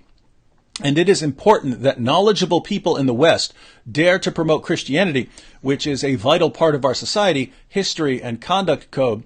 Even though I'm agnostic, I must realize that the difference between what Jesus did and preached is 110% different from what Muhammad did and preached. So bearing in mind that since Islam religion was at its peak in the 13th century and since then has lost its importance, I don't know if it's lost its importance, I don't know what you mean by that, it is absolutely vital that Christianity is promoted to people leaving Islam in huge crowds as it is really happening now. So that last part there, vitally important that Christianity is promoted to people leaving Islam in huge crowds as it is happening right now. So this is from a guy who's been an agnostic for 45 years. And what I thought was interesting was it made me start thinking, how do I put this? Lots of atheists, they kind of expect everyone to become atheists after they're leaving, they're leaving Islam or whatever. And many do. But there are people leaving Islam who they can't imagine, how the universe formed on its own or how life formed on its own. In other words, they cannot abandon belief in God or their inclination to worship God. Just because they're rejecting Muhammad doesn't mean they become atheists. And some people just seem to be built like this, right? They can't imagine living as atheists. And so, what I find interesting here is, like, should atheists, and I know that there are plenty who are like this, and so this would be, I'd be interested in your thoughts. Should atheists be more? I'm really not sure how to put this. Should atheists be cool with people becoming Christians if they know that this person is not going to become an atheist, right? So someone is just, look, there's no way I can believe that the universe, formed on its own or came out of nowhere. I just can't believe in that apart from God, and I still believe in Jesus. Should atheists be saying, hey, guys, leave Islam. It's cool if you become Christians. We'd like you to become atheists, but if you don't, at least become a Christian or something. But whatever you do, get out of Islam. Mm-hmm. That's what I was wondering. That's what I was thinking of that's why I posted that comment. It made me think of that. Okay. I wasn't able to follow most of the part, but I think the main point is, if atheists or if an atheist should be agreeing or should be tolerating that, or should be openly saying, I think what you mean, that if someone wants to leave Islam, they should leave Islam. They could become atheists, but it's also okay if they become Christians. At least they should leave Islam. That's the point, right? Yeah. And the reason it made me think of that is I've seen atheists who've said that before. I think I've seen, I think Ayaan Hirsi Ali has said this. It was either her or someone else big like that, but I remember her saying, to some of her fellow atheists, guys, the Christians would have more success in getting some of these guys to leave Islam. In other words, if you guys are putting the alternative as it's Islam or atheism, and you guys need to leave Islam and become atheists, and they just can't think in those terms. They can't think of life as an atheist. She's saying there are people who would be much more inclined to leave Islam if the alternative was Christianity or something else, but not atheism. So she's saying this as an atheist. So therefore, by all means, let Christians reach some of these guys, even if the people don't become atheists. Still, let the Christians do the work and be happy when the Christians do the work. So it's something along those lines. I think I never said that before. I might have said that before during a live chat, but I don't think I said it during any video at all. I might have given such a response to some people who asked me about an alternative, because when you criticize Islam and you are practically an atheist, like in my case, people very often come, especially ex-Muslims or others, very often approach me and say, so you are telling us that Islam is bad, but what is your solution? What is your alternative? What should we do according to you?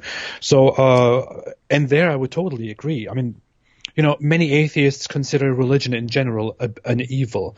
They consider Christianity another evil, or, all the other religions another evil. They consider Hinduism an evil as well.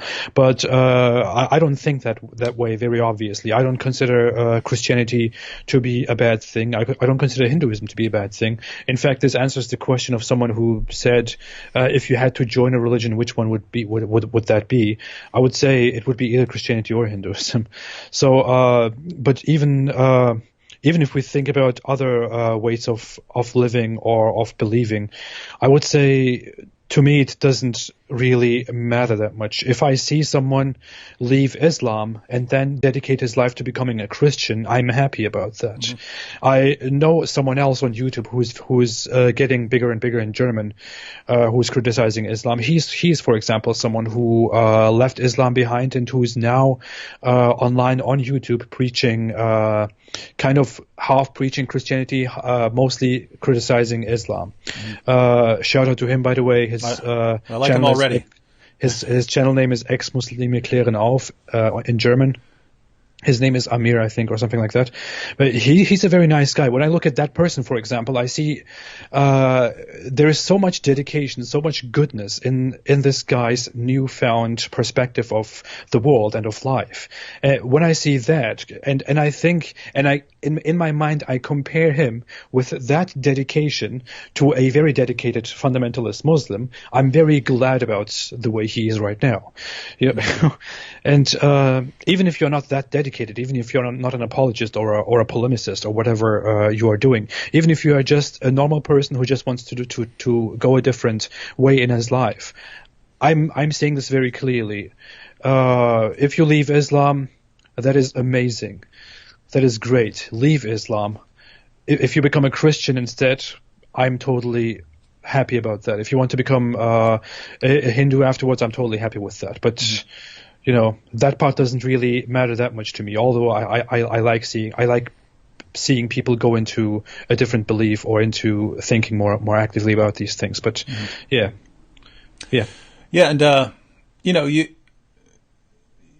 you can understand why someone who's an atheist or an agnostic might be thinking in terms of, guys, that at the end of the day, it doesn't really matter to me Yeah. what people believe, except insofar as it's affecting me and the world and so on. And so the atheists for whom it would make sense to be against all religion in general would be atheists who really believe that all religion in general is just a massive threat to the world.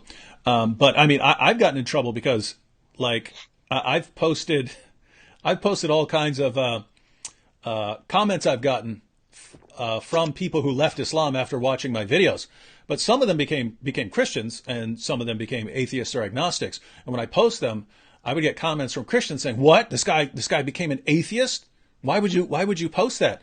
And I just, from a Christian perspective, if you're an atheist or you're a Muslim, you'd be in trouble for rejecting Jesus. But when I'm looking at the world right now, something that has to happen, you need enough people leaving Islam in Muslim worlds to get some change in the Muslim world, right? I would love to see people converting to anything other than Islam in some place like Saudi Arabia, so that Saudi Arabia could eventually have laws that protected all other groups, right? That protected all other groups, regardless of their background. And so in terms of that, whatever they're converting to, whatever, salvation issues aside, whatever they're converting to, if it leads to the good of other people, including Christians there, then as far as that's concerned, we should support it. So yeah, I get in trouble for when someone leaves Islam and says I become an agnostic. I'm happy to say, hey, I hope you keep seeking. Here's some videos you might want to watch if you're deciding what you might want to believe next. But glad you left Islam, and I am, because this is some. It's a problem to those people who, sit at home wearing weird shirts with an A on and call themselves militant atheists and post 4-year-old memes online. Yeah. but those guys are awesome. But to a reasonable person, it shouldn't even be a problem, and it definitely is not to me. I like religions. I said that very, very openly, although some hate me for that. But yeah. This is a good one. One or both of us might need to make a video about this at some point. Amo says, eventually, what do you think Western countries, especially the U.S., should do regarding the Muslim issue, but then specifically focuses on, should the U.S. allow them in the government? And he refers to the two Muslimas who are in Congress right now. So basically, what is our view of Muslims in government? Well, I think it's perfectly fine for them to become part of the government, because that is what the country is built on. That is what the law is. If you try to go against that, if you try to shut that possibility down, you will change the entire basis of the country, and no one will accept that. That will never happen. That's completely out of question. But should we really have those people there? That's something that you really need to ask people who voted for these people, or people who promoted these figures, like Omar or Ilhan Omar or Rashida, I don't know what her name is, Rashida Tlaib. Mm-hmm. But yeah. They have very, very dangerous views, and we have seen that quite often. They have quite dangerous views about Israel, about Jews in general, about the boycotts. They have personally attacked people verbally so much before. But the thing is, you can't legally stop that, but you can encourage people to think about these things a little bit further, and that's why we need more dialogue between the two sides that elect people into the government in America. And that's a very long issue. I would completely go into why I think the two-party system in America doesn't work and should change immediately. But it's whatever. Let me not talk about that. Yeah. I don't even know if I've stated my views on this at any point, but for the record, I have absolutely no problem with a Muslim serving in the U.S. government. You could say, oh, but, you can't trust them. They're going to establish Sharia and stuff like that. And the fact is, no, there are plenty of Muslims who have no interest in doing that. There are plenty of Muslims who love America and love their freedoms and don't know anything about Sharia and aren't trying to impose it. To give an example, Nabil. Well, I was friends with Nabil. I was friends with Nabil's family. If Nabil had become a politician, I would have no problem with Nabil, even before he was a Christian, when he was still a Muslim. I would have no problem.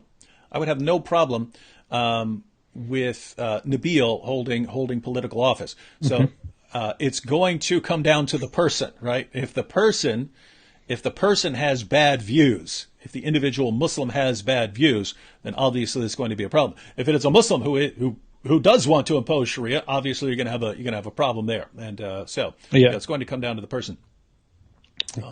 If it ever officially goes toward that direction, then of course there should be everything done to get that person out of that seat. But if you don't have any evidence for that, if nothing like that is going on, it's most likely not possible, and you can't just prevent them from serving just because of their belief. It's and I'm going to say, I'm not crazy about any of the three Muslims that I'm aware of who have entered U.S. Congress. I'm not happy with their views.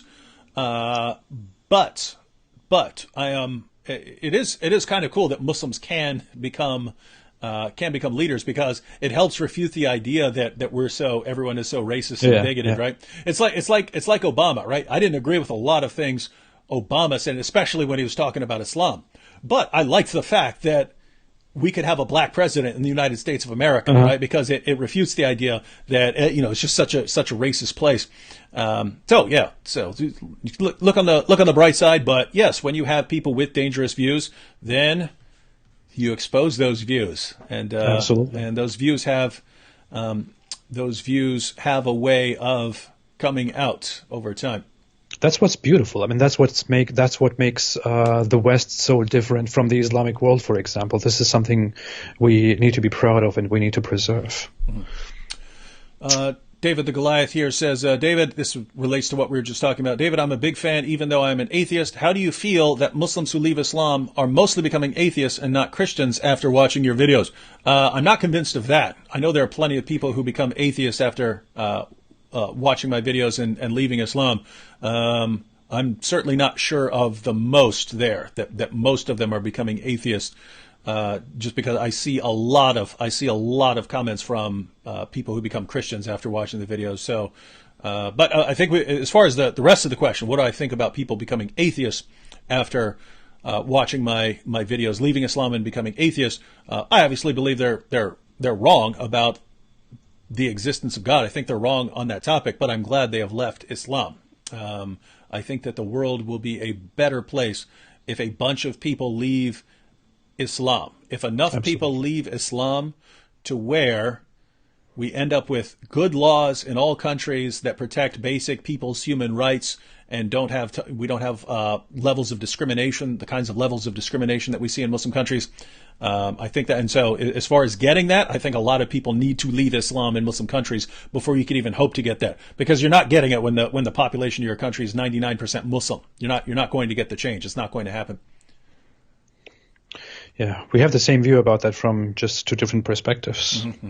Yeah. All right, let's check out another comment here. I'm not sure what number I was on over here. Oh, already looked at that. Oh, this one's easy. Sonia says, please, can you either confirm or debunk if the Jesuits created Islam? Yeah, I can debunk that, Sonia, really quick. Like, the Jesuits started, the Society of Jesus, those are the Jesuits, they started in the 1500s, I believe, sometime around 1540 or something like that. So unless you're saying that Islam started in the 1500s, so the 16th century, or unless you believe that the Jesuits had a time machine, the Jesuits most certainly did not create Islam. Did you mean Jews? Yeah. Samuel, oh, this is one from your page. Here. All right. So Samuel here says, I am thankful that we have brave people like you criticizing Islam. My hope is that you don't join Christianity, as it isn't that much different from Islam. Actually, the Bible is more violent than the Quran. I used to be a Christian until I read the whole Bible. My piece of advice. So this was from your Facebook page. I saw that you posted the announcement there that we're going to be discussing some issues, and he points out he hopes you don't join Christianity, as it isn't that much different from Islam. The Bible is more violent than the Quran. So he says this is his advice. Do you agree with his advice? I'm very grateful for that you care, dear commenter Samuel. Yeah, Samuel. I'm very grateful that you care, but I assure you that you are very, very wrong. And I assume that I have two assumptions about the person who made this comment. One is that they didn't really read the Bible, and the other is that they didn't really understand what they believed in at that time. Because it sounds to me like a very, very common atheist, anti-theist position, where they say, oh, look, the Old Testament has this and this written here, which is worse than the Quran, if you think about it. But that's not how... I'm not even in the place to explain how Christianity works. You know? Everyone here on this platform pretty much knows, I think. I believe it would be much better for you to explain that. But that sounds to me exactly like that, like a very, very common anti-theist, atheist argument. And just to say the least, the Bible doesn't work like that, and Christianity doesn't work like that either. And we could go endlessly into arguments on how Christianity is not remotely the same as Islam, but to make it very quick, it just is not. You don't in Christianity you don't have the orders to go out and fight the people and convert them to Christianity. You don't have the orders to go and fight everyone who rejects Christianity and impose a protection money on them. You don't insult other people's beliefs explicitly. You don't treat women like garbage. And all these things don't exist. I made a very, very recent video in which I explained why I don't criticize other religions beside Islam. And I think I made that very clear in that video, how Christianity is massively different from Islam in its fundamentals, but most importantly in how it is practiced. Yeah, and so I just wanted to say... but that said, this is not a confirmation that I'm becoming a Christian now. I think that was the main point of the thing. Yeah. Yeah, and matter of fact, I think there was another along those lines. I might have to flip through here to find where it was. Let's see what that was. Okay, it wasn't that. Was it here? Oh, no. Actually, this is another good question coming up. Just looking for... I thought I had another one here. These are just the screenshots I took of comments. Oh, here we go. Casper Nielsen. So this is another one that was along the same lines. So this is to you, Apostate Prophet. Are you going to confront him with his hypocrisy of being a Christian and thereby supporting the Bible's Sharia? So are you going to call me? I mean, here I am complaining about David Sharia, and Islamic Sharia, and it calling for our violent subjugation and so on. David, why are you being a hypocrite? There, see, he did it. He called me out. He called me out. Why are you being a hypocrite? Why are you following the biblical Sharia? All right. Can you explain this to us, David? Yeah. So I do want to quickly explain, guys. For you atheists, even you aggressive atheists, right? You have friendly atheists and you have more hostile atheists. Those of you who are hostile atheists, there are areas where you can attack Christianity and not sound stupid, right? There are areas where you can attack Christianity and not sound stupid. Doesn't mean you're right. You would be attacking it based on something that Christianity actually teaches, right? It's like, so here's what Christianity actually teaches. Let me attack that and show you how that is flawed or unreasonable or unworthy of belief or something like that, right? So if you wanted to attack Christianity because it teaches that God performs miracles or that Jesus performed miracles or something like that, and you say, come on, miracles are ridiculous, and you made an argument about that, well, I would disagree with you, but you're not going to sound stupid to me, making the claim that, hey, why don't I see miracles around there? Or if you were to make the claim, hey, if God is loving, why is there so much suffering in the world? That's not a stupid argument. That's not a stupid argument. I think the argument ultimately fails, but you don't sound stupid to me when you say, if God exists, why is there so much suffering in the world, man? When you say that, when you talk about the Bible's Sharia and my hypocrisy for not, for believing in the Bible's Sharia, or when you say that the Bible is more violent than the Quran, there's only one way you could justify that comment. If you simply mean that the Bible contains more instances of violence, you could actually defend that because the Bible is covering a period of 1,500 years, right? The Bible is much longer than the Quran and covers, it has books from 40 different authors covering a period of 1,500 years, whereas the Quran comes through one man and covers a period of 23 years, right? So it's the Bible is covering a far more massive place in history that does deal with tons of wars and all kinds of things that are going on for 1,500 years. So you could say in that sense, right? But if you're going to talk about that, then any book on the history of wars is going to contain far more violence than the Bible or the Quran, right? So what you're really saying by this is the Bible actually promotes more violence than the Quran.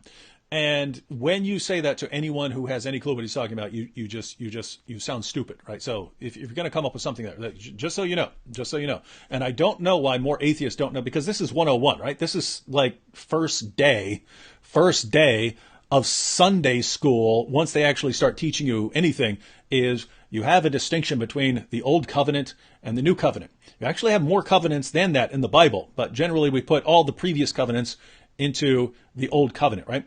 In fact, when you hear Old Testament and New Testament, the word testament means covenant. Covenant is an agreement between God and man. God says, here, you guys are required to do this. Here's what I'm going to do in response.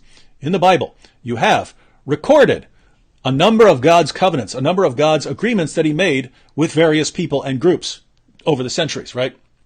So there's a covenant with Adam. God says, Adam, here's what you have to do, and here's what I'm going to do. It's in the Bible. That covenant is in the Bible. I'm not under that covenant. That wasn't an agreement between me and God. That was an agreement between Adam and God, right? There's a covenant with Noah. God makes an agreement with Noah. I'm not part of that covenant. That was an agreement between Noah and God, right? It's in the Bible. I have it as scripture, but that's not the covenant I'm under. There's a covenant. God makes a covenant with Abraham, right? There's a covenant with Abraham. Now, God eventually made a covenant with the children of Israel. It's called the Mosaic covenant, right? Because Moses was the arbiter there was the stand between God and the children of Israel. They make an agreement. Now, I assume that if you're talking about violence in the Bible, you're talking about these commands that relate to taking the land of the Canaanites and things like that. Who is that directed towards, right? I've never met a Christian who said, hey, it's in the Bible that I have to cross the Jordan River and fight the Canaanites. I've never met one in my entire life. But almost every aggressive atheist I run into tells me that's what I believe, right? That these commands that were directed towards the children of Israel. And guys, just try reading some of these passages. Read the book of Leviticus. It says over and over and over again, like a beating drum. And God revealed to the children of Israel. And God said to the children of Israel. This is a covenant with them. This is an agreement with them. There was violence as part of that covenant. The Canaanites and so on are being punished for things like child sacrifice and all kinds of things. There is violence in taking that land from them. Forcing them off that land. But that, apart from me believing that was revealed at a certain time, that is not a command towards me. That command is not direct. I'm not commanded to do that. What are the commands? So that was a covenant with the children of Israel, but then you have what's called the New Covenant, right? The New Covenant, which is a covenant through Jesus Christ, and that's made with Christians. And so, what are the commands that are actually directed towards me? Show me a command that is actually directed towards me, David Wood, a Christian, that has anything to do with me committing violence or subjugating anyone or killing anyone. What are the things that are directed towards me? The commands directed towards me are love your neighbor, love even your enemies, pray for those who persecute you, be at peace with all men, honor all people. These are the commands that are directed towards me. So if we think of this in terms of final marching orders, right? If you read the Quran, and you understand how abrogation works, and you read the entire Quran and you say, what is this book commanding me to do? Well, it's commanding you, if you are in the right situation, in a position, when you are in a position to subjugate people, you are supposed to subjugate people and enforce Islam on them. That's what you're supposed to do. If you read the Bible from beginning to end and you say, what are the final marching orders? What am I now commanded to do? It's got nothing to do with subjugating anyone. It's not even entering their mind as far as the final marching orders. So to say that the Bible is more violent is just nonsense. And to talk about Sharia, the harshest thing you could, as far as the New Testament is concerned, the covenant that I am under, the covenant that I entered into, the most severe punishment that the Christian church was ever able to dole out, according to the Bible, is to say, you are no longer part of our fellowship. There's the door over there. You clearly do not care about following the commands of Christ. Therefore, you are not part of our fellowship anymore. You have to leave. That's David, it. What? Stop talking yourself out of this. Why are you being a hypocrite? So hypocritical. Don't be a hypocrite. So anyway, the point is, I hope that helps. And guys, again, if you want to attack Christianity, there are plenty of different ways to attack Christianity. When you say things like the Sharia of Christianity or something like that, or you're just sounding pretty silly. I love how he actually took that very seriously and explained it very lengthily. I mean, I wouldn't have taken that comment that seriously, but now seeing that you explained it in such great detail, it's very useful. Yeah, and I would imagine that's going to come up over and over. Matter of fact, I predict it. If anytime you have Christians and atheists who are getting together to discuss anything that doesn't have to do with that specific with Christianity, there are going to be people who are saying, no, you have to be talking about this. For some reason, there are people who just don't want us to be on the same side of any issue. Do you want to summarize that, though? Do you want to summarize it in two or three sentences?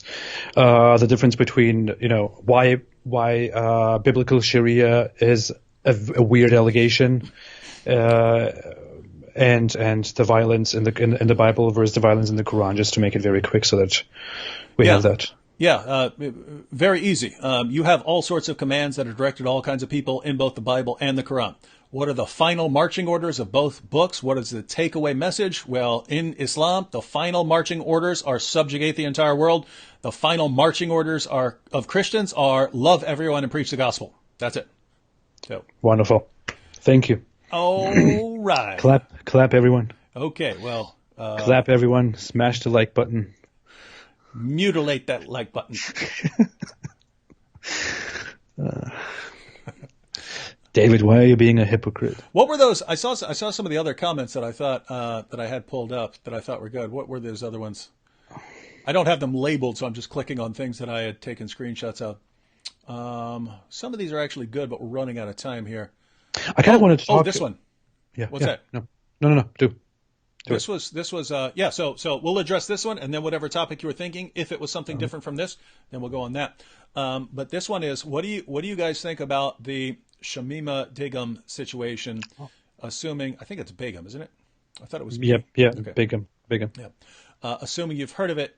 If not, it's basically a 15-year-old girl. I have to censor this. A 15-year-old girl censored off to Syria to marry an ISIS terrorist. She's now 19, had a baby, and wants to return to the UK. She's not sorry about what she did, wasn't fazed by seeing heads in the trash, and thinks the Manchester Arena bombing was justified because of attacks on Syria. And I wanted to, there were tons of other good questions. There are tons of comments in the chat that are good, but I thought this one was pretty important since it's breaking. In fact, I'm probably going to make a video on this tomorrow, just because, it's an important topic. What do you think about this one? I'm still kind of conflicted. I mean, I'm morally conflicted about this whole issue, but we have two examples. We have Shamima Begum, and we have the other one who is trying to come to the US. And in both cases, I think those people had a very young age, and that's what I'm kind of conflicted about. Yeah. They were at a young age when they decided to go there, and at that age, you just do very, very stupid things if you have ideas. I did very stupid things, at that age. But on the other side, it's a very, very harsh thing to do. Something very hardly forgivable. I did stupid things. I did stupid ideological things when I was at that age, but it would have taken a lot for me to make such a giant step. And if I had made such a giant step the way these two women did, I wouldn't have turned back and asked for forgiveness. I would have taken what I deserve, and what I deserve is to be either excluded from the country because I have literally committed treason. Not only have I committed treason in that case, I have also, if I decide to join ISIS, to join such an organization, such a disgusting group of people, that is not only treason, it's also a very, very morally disturbing thing to do, a very vile thing to do. The whole world is disgusted looking at the news about that, and you are going to join that, and you are asking to come back now. So I am conflicted, but currently what I think is that if there is a chance for those people to be excluded from citizenship, they should be excluded from citizenship. If there is no way to that because they are citizens and you are by international law not allowed to make these people stateless, then that shows that we have some laws that are probably incorrect at some times, but they should come back and should be definitely tried for treason. Mm-hmm. Yeah, and my thoughts on that are very, very similar. I think there's a big difference between a 15-year-old girl going off to join a terrorist group and, let's say, a 30-year-old man going off to join a terrorist group. Mm-hmm. I also did extremely stupid things when I was a teenager. In fact, when I was significantly older than Shamima, I mean, guys who watch my videos, I was 18 years old, and I thought it'd be a good idea to start bashing people's heads in with a hammer, right? So it's not a good idea, right? So the question is, hey, to say the least, yeah, you've done horrible things. Should you be allowed to come back from that? And I think you should. And so I'd be willing to cut quite a bit of slack to a 15-year-old. With that said, as you've pointed out, she went and joined ISIS. Part of the question would be, is she now horrified by it and acknowledging that it was wrong and so on? Whereas it didn't sound like she is, right? She sounded like it didn't work, and now she's coming back. Yeah, and even there, I could see some room for being sympathetic, because who's she been around? Who's she been around for the past 4 years? She's been around ISIS jihadis. Obviously, it's going to be hard to think for yourself. But there is something very, very cold-blooded when she's sitting there. Oh, well, yeah, you're criticizing jihadis for killing kids, but come on. I mean, as far as ISIS is concerned, you're killing kids too with your bombs. So, yeah, if it were me, I would probably, as the UK, I would let her come back in. I understand saying, hey, we're going to revoke certain people's citizenship. The fact that she was a 15-year-old girl and has clearly been indoctrinated for years, and the fact that she was born and raised in Great Britain, right? In other words, it's one thing if someone comes to Great Britain as a refugee and then goes on a killing spree, right? There, it's very easy to revoke a person's citizenship. When someone is born and raised in Great Britain and is a British citizenship, kind of a different story, right? Because that is the person's country. And the justification, as far as the British government is concerned, is because her parents were Bangladeshi. Under Bangladeshi law, she's eligible for citizenship, even though she's never been to Bangladesh, she's never visited it. Given that the way the laws are, she is eligible to become a citizen of Bangladesh because her parents were from Bangladesh, and therefore we're not completely leaving her stateless.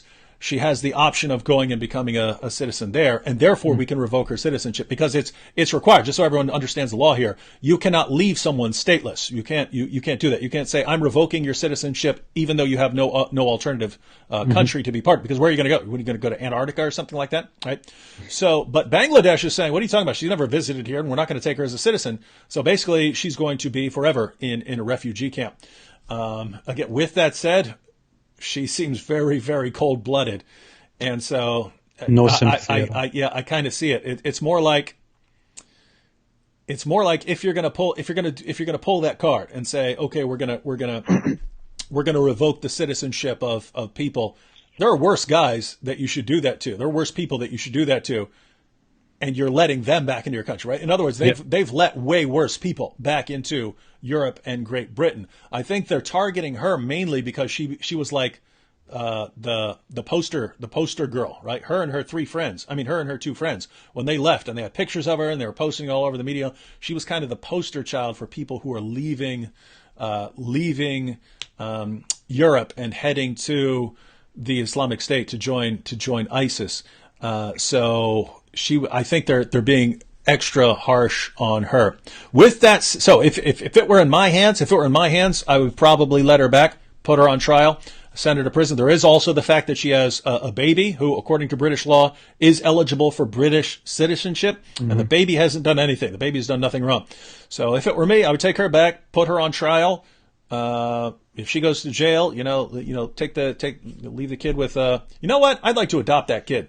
That kid is the child of two terrorists. I cannot think of anything cooler than raising that child to do something good in this world. Cool. As a matter of fact, I will trade her.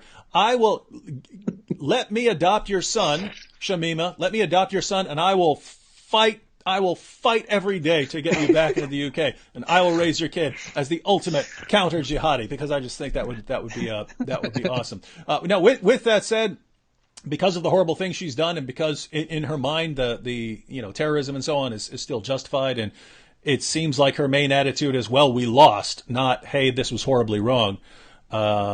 Yeah, I understand it. So it's not like I'm going to be horribly upset if the UK just wins any appeal on and so on to revoke her citizenship. Not going to be terribly upset. Don't have terribly strong feelings on that. I'm just saying I see it from both sides. I'm weighing it, and I kind of, oh gosh, this is a hard one. Yeah. If I had to err, I would err on the side of giving a teenage girl a second chance. She's 19 now, but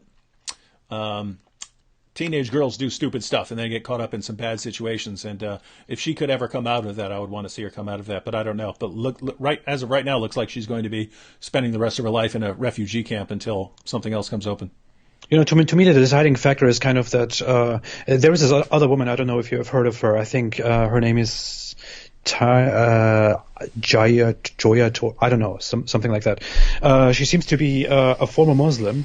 She went to Syria to marry an ISIS guy, and apparently studied Islam there. It turned out that Islam wasn't what she really thought it was. Yeah. So she kind of left Islam in her head, and then I believe that's how it went. She fled Syria and came to the UK to live here, and said that she regrets everything. She completely changed her lifestyle. She started speaking against those people, very, very much using information against those people, and so on. That's a different case.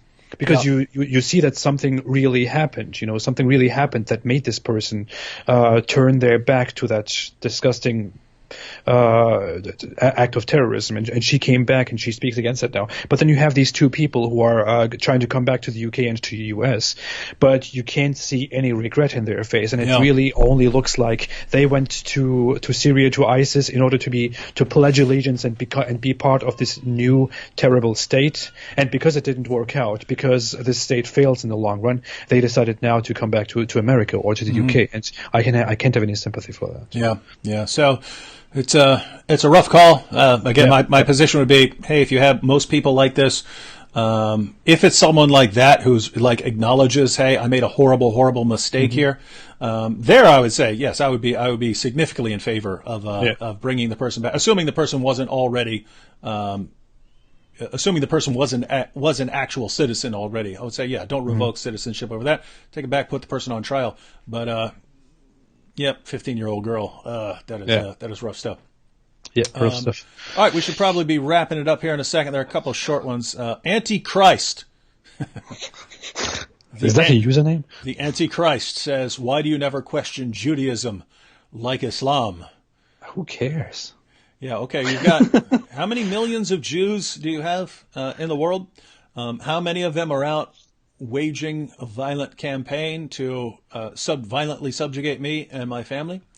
How many millions of Muslims do you have in the world, and how many of them are actively trying to violently subjugate us?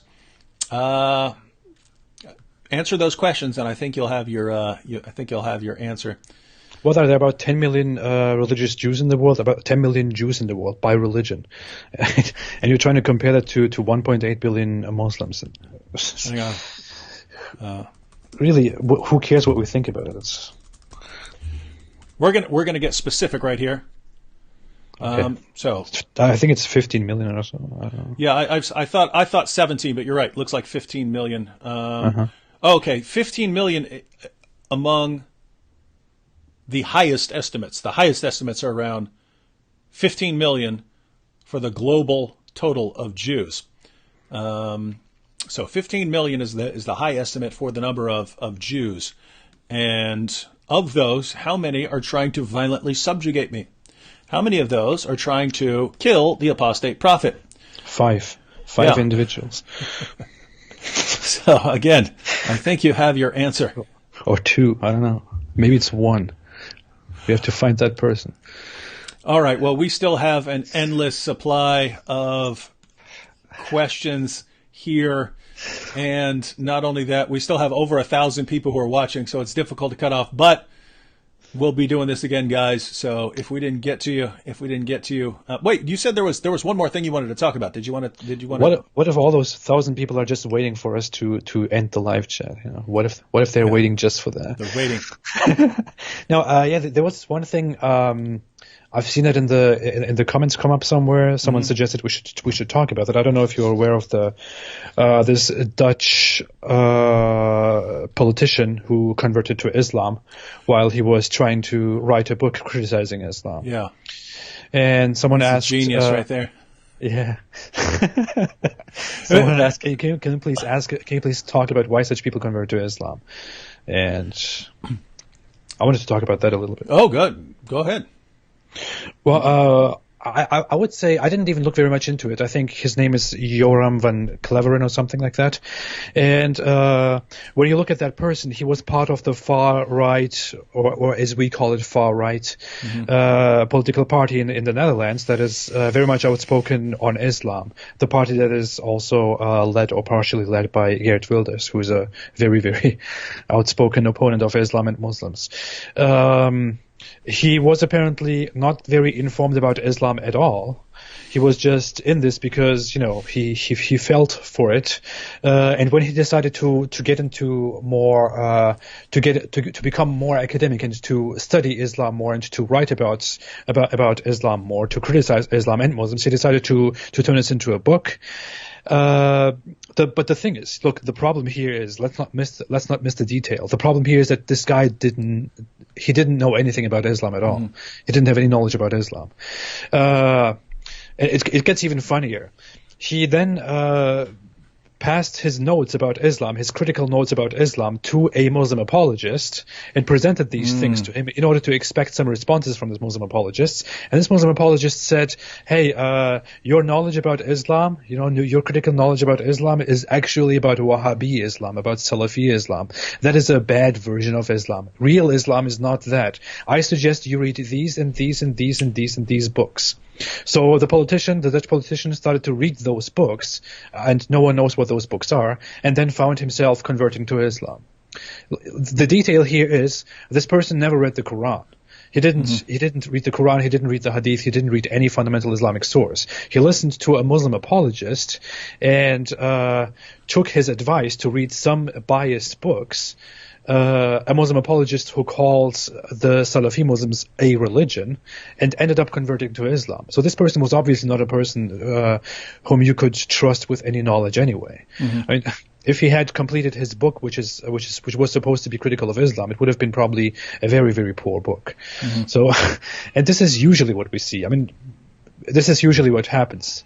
It's not that some knowledgeable people study Islam even further and decide that Islam is an amazing religion. It's just that people have a wrong perception about Islam and then get into an even worse perception about Islam and end up converting to Islam. It's also funny that many Muslims use this thing now and try to tell us that oh look, here is a man who criticized Islam but now he converted to Islam because he's a smart man. While completely discrediting people who leave Islam every day. Like Abdullah Sameer, for example, who is here watching us, who was an active apologist for Islam and ended up leaving Islam.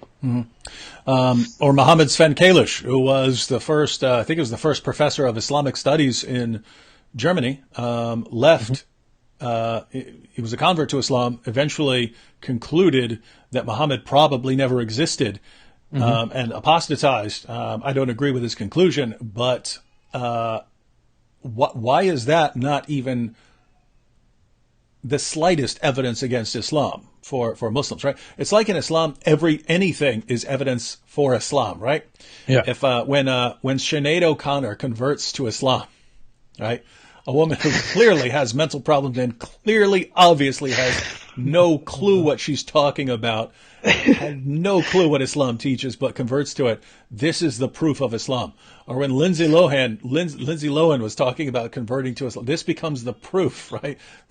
Right. And here did you see Sinead O'Connor try to sing the Islamic call for prayer? She was like, Ashhadu anna Muhammad, she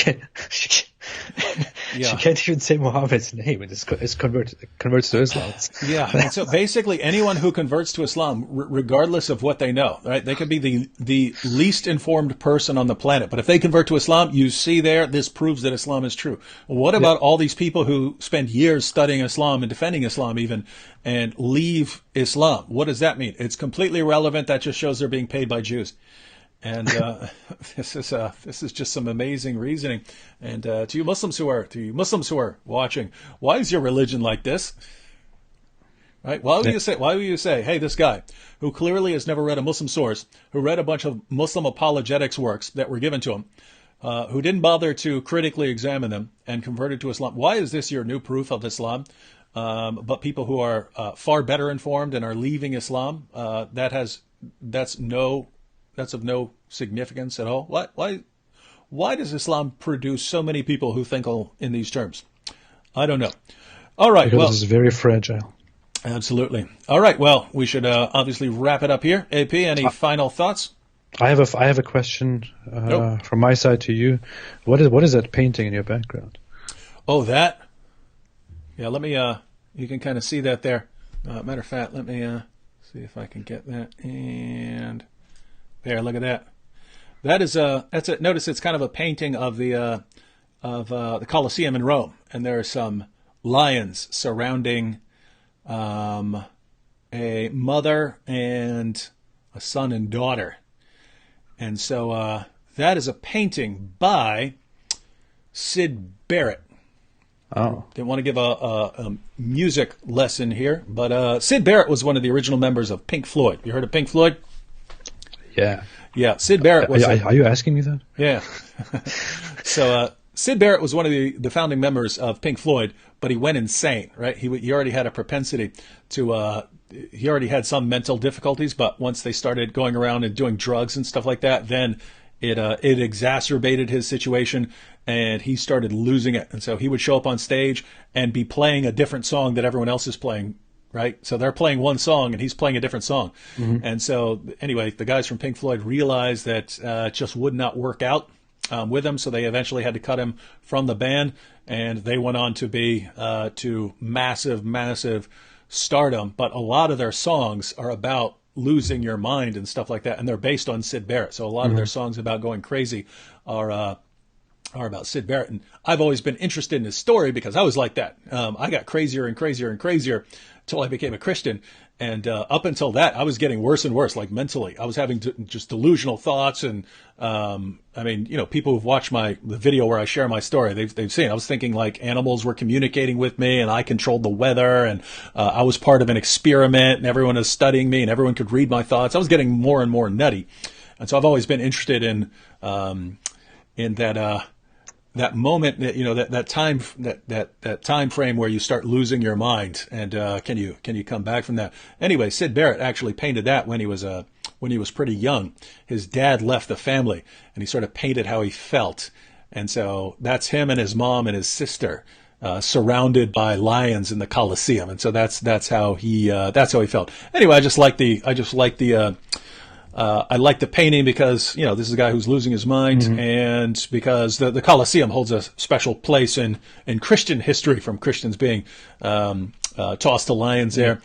And I've always liked Pink Floyd songs. So anyway, all that combined together, and I saw that painting, I was like, oh, and I wanted something yellow for my background. Right? Oh. So I usually have a green plant. I have red books. And so I needed something yellow. I don't know why, but I was thinking color terms. Okay, I'm missing this color in the background, so let me get that color. Anyway, that was a long digression, but anyone who's wondering what that painting is. Well, it looks very interesting. I saw some people ask that in the comment section. So. Yeah. All right. Are we all finished here? All right. Decapitate the like button once again. Yeah, and everyone who's still on here, you and me were talking beforehand about our patrons because we have people who support us on Patreon. Guys, we thought it would be a cool idea for people, for those of you who are here and you support us on Patreon. If you want, you can post questions on Patreon. Right? So in the comments on Patreon, you can post questions, and when we're about to go live, we will take shots of those. Now, if it's questions on like Christian theology and stuff like that, those are good to post on my Patreon page, because I can, I'll be doing live streams with Anthony Rogers and Sam Shamoun. That's better there. If it's on Islam and jihad and things like that, I'll be on various live streams with AP here and Abdullah Sameer and so on. So we will be happy to take those questions. Anyway, the point is, how are you going to get questions to us? You can post your questions here in the comments section. We will be looking over those. But we tend to end up with like hundreds or thousands of comments in the comments section, so it's hard to kind of scroll through them all.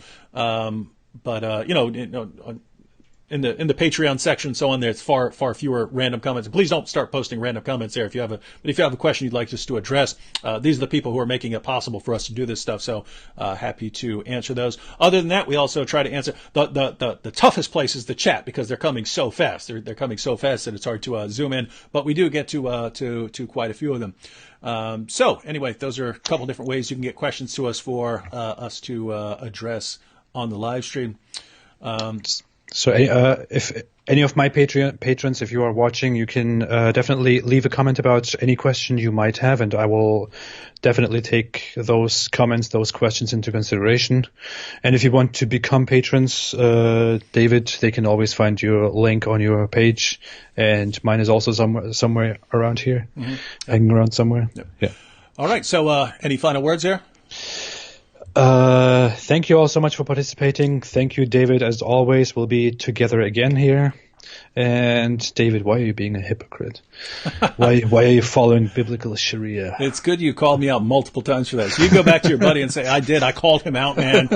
And, 5 times. Yeah, 5 times. He kept doing it, right? You can just do that every time. Yeah. That'd be awesome. Next live stream will start like that.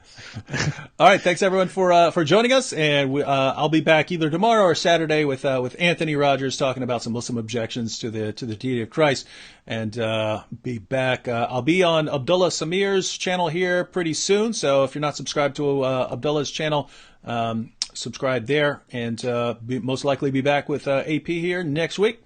So see you all then. Wait. You're good. Are we still here? Yeah. This is very important. Stay away from Islam.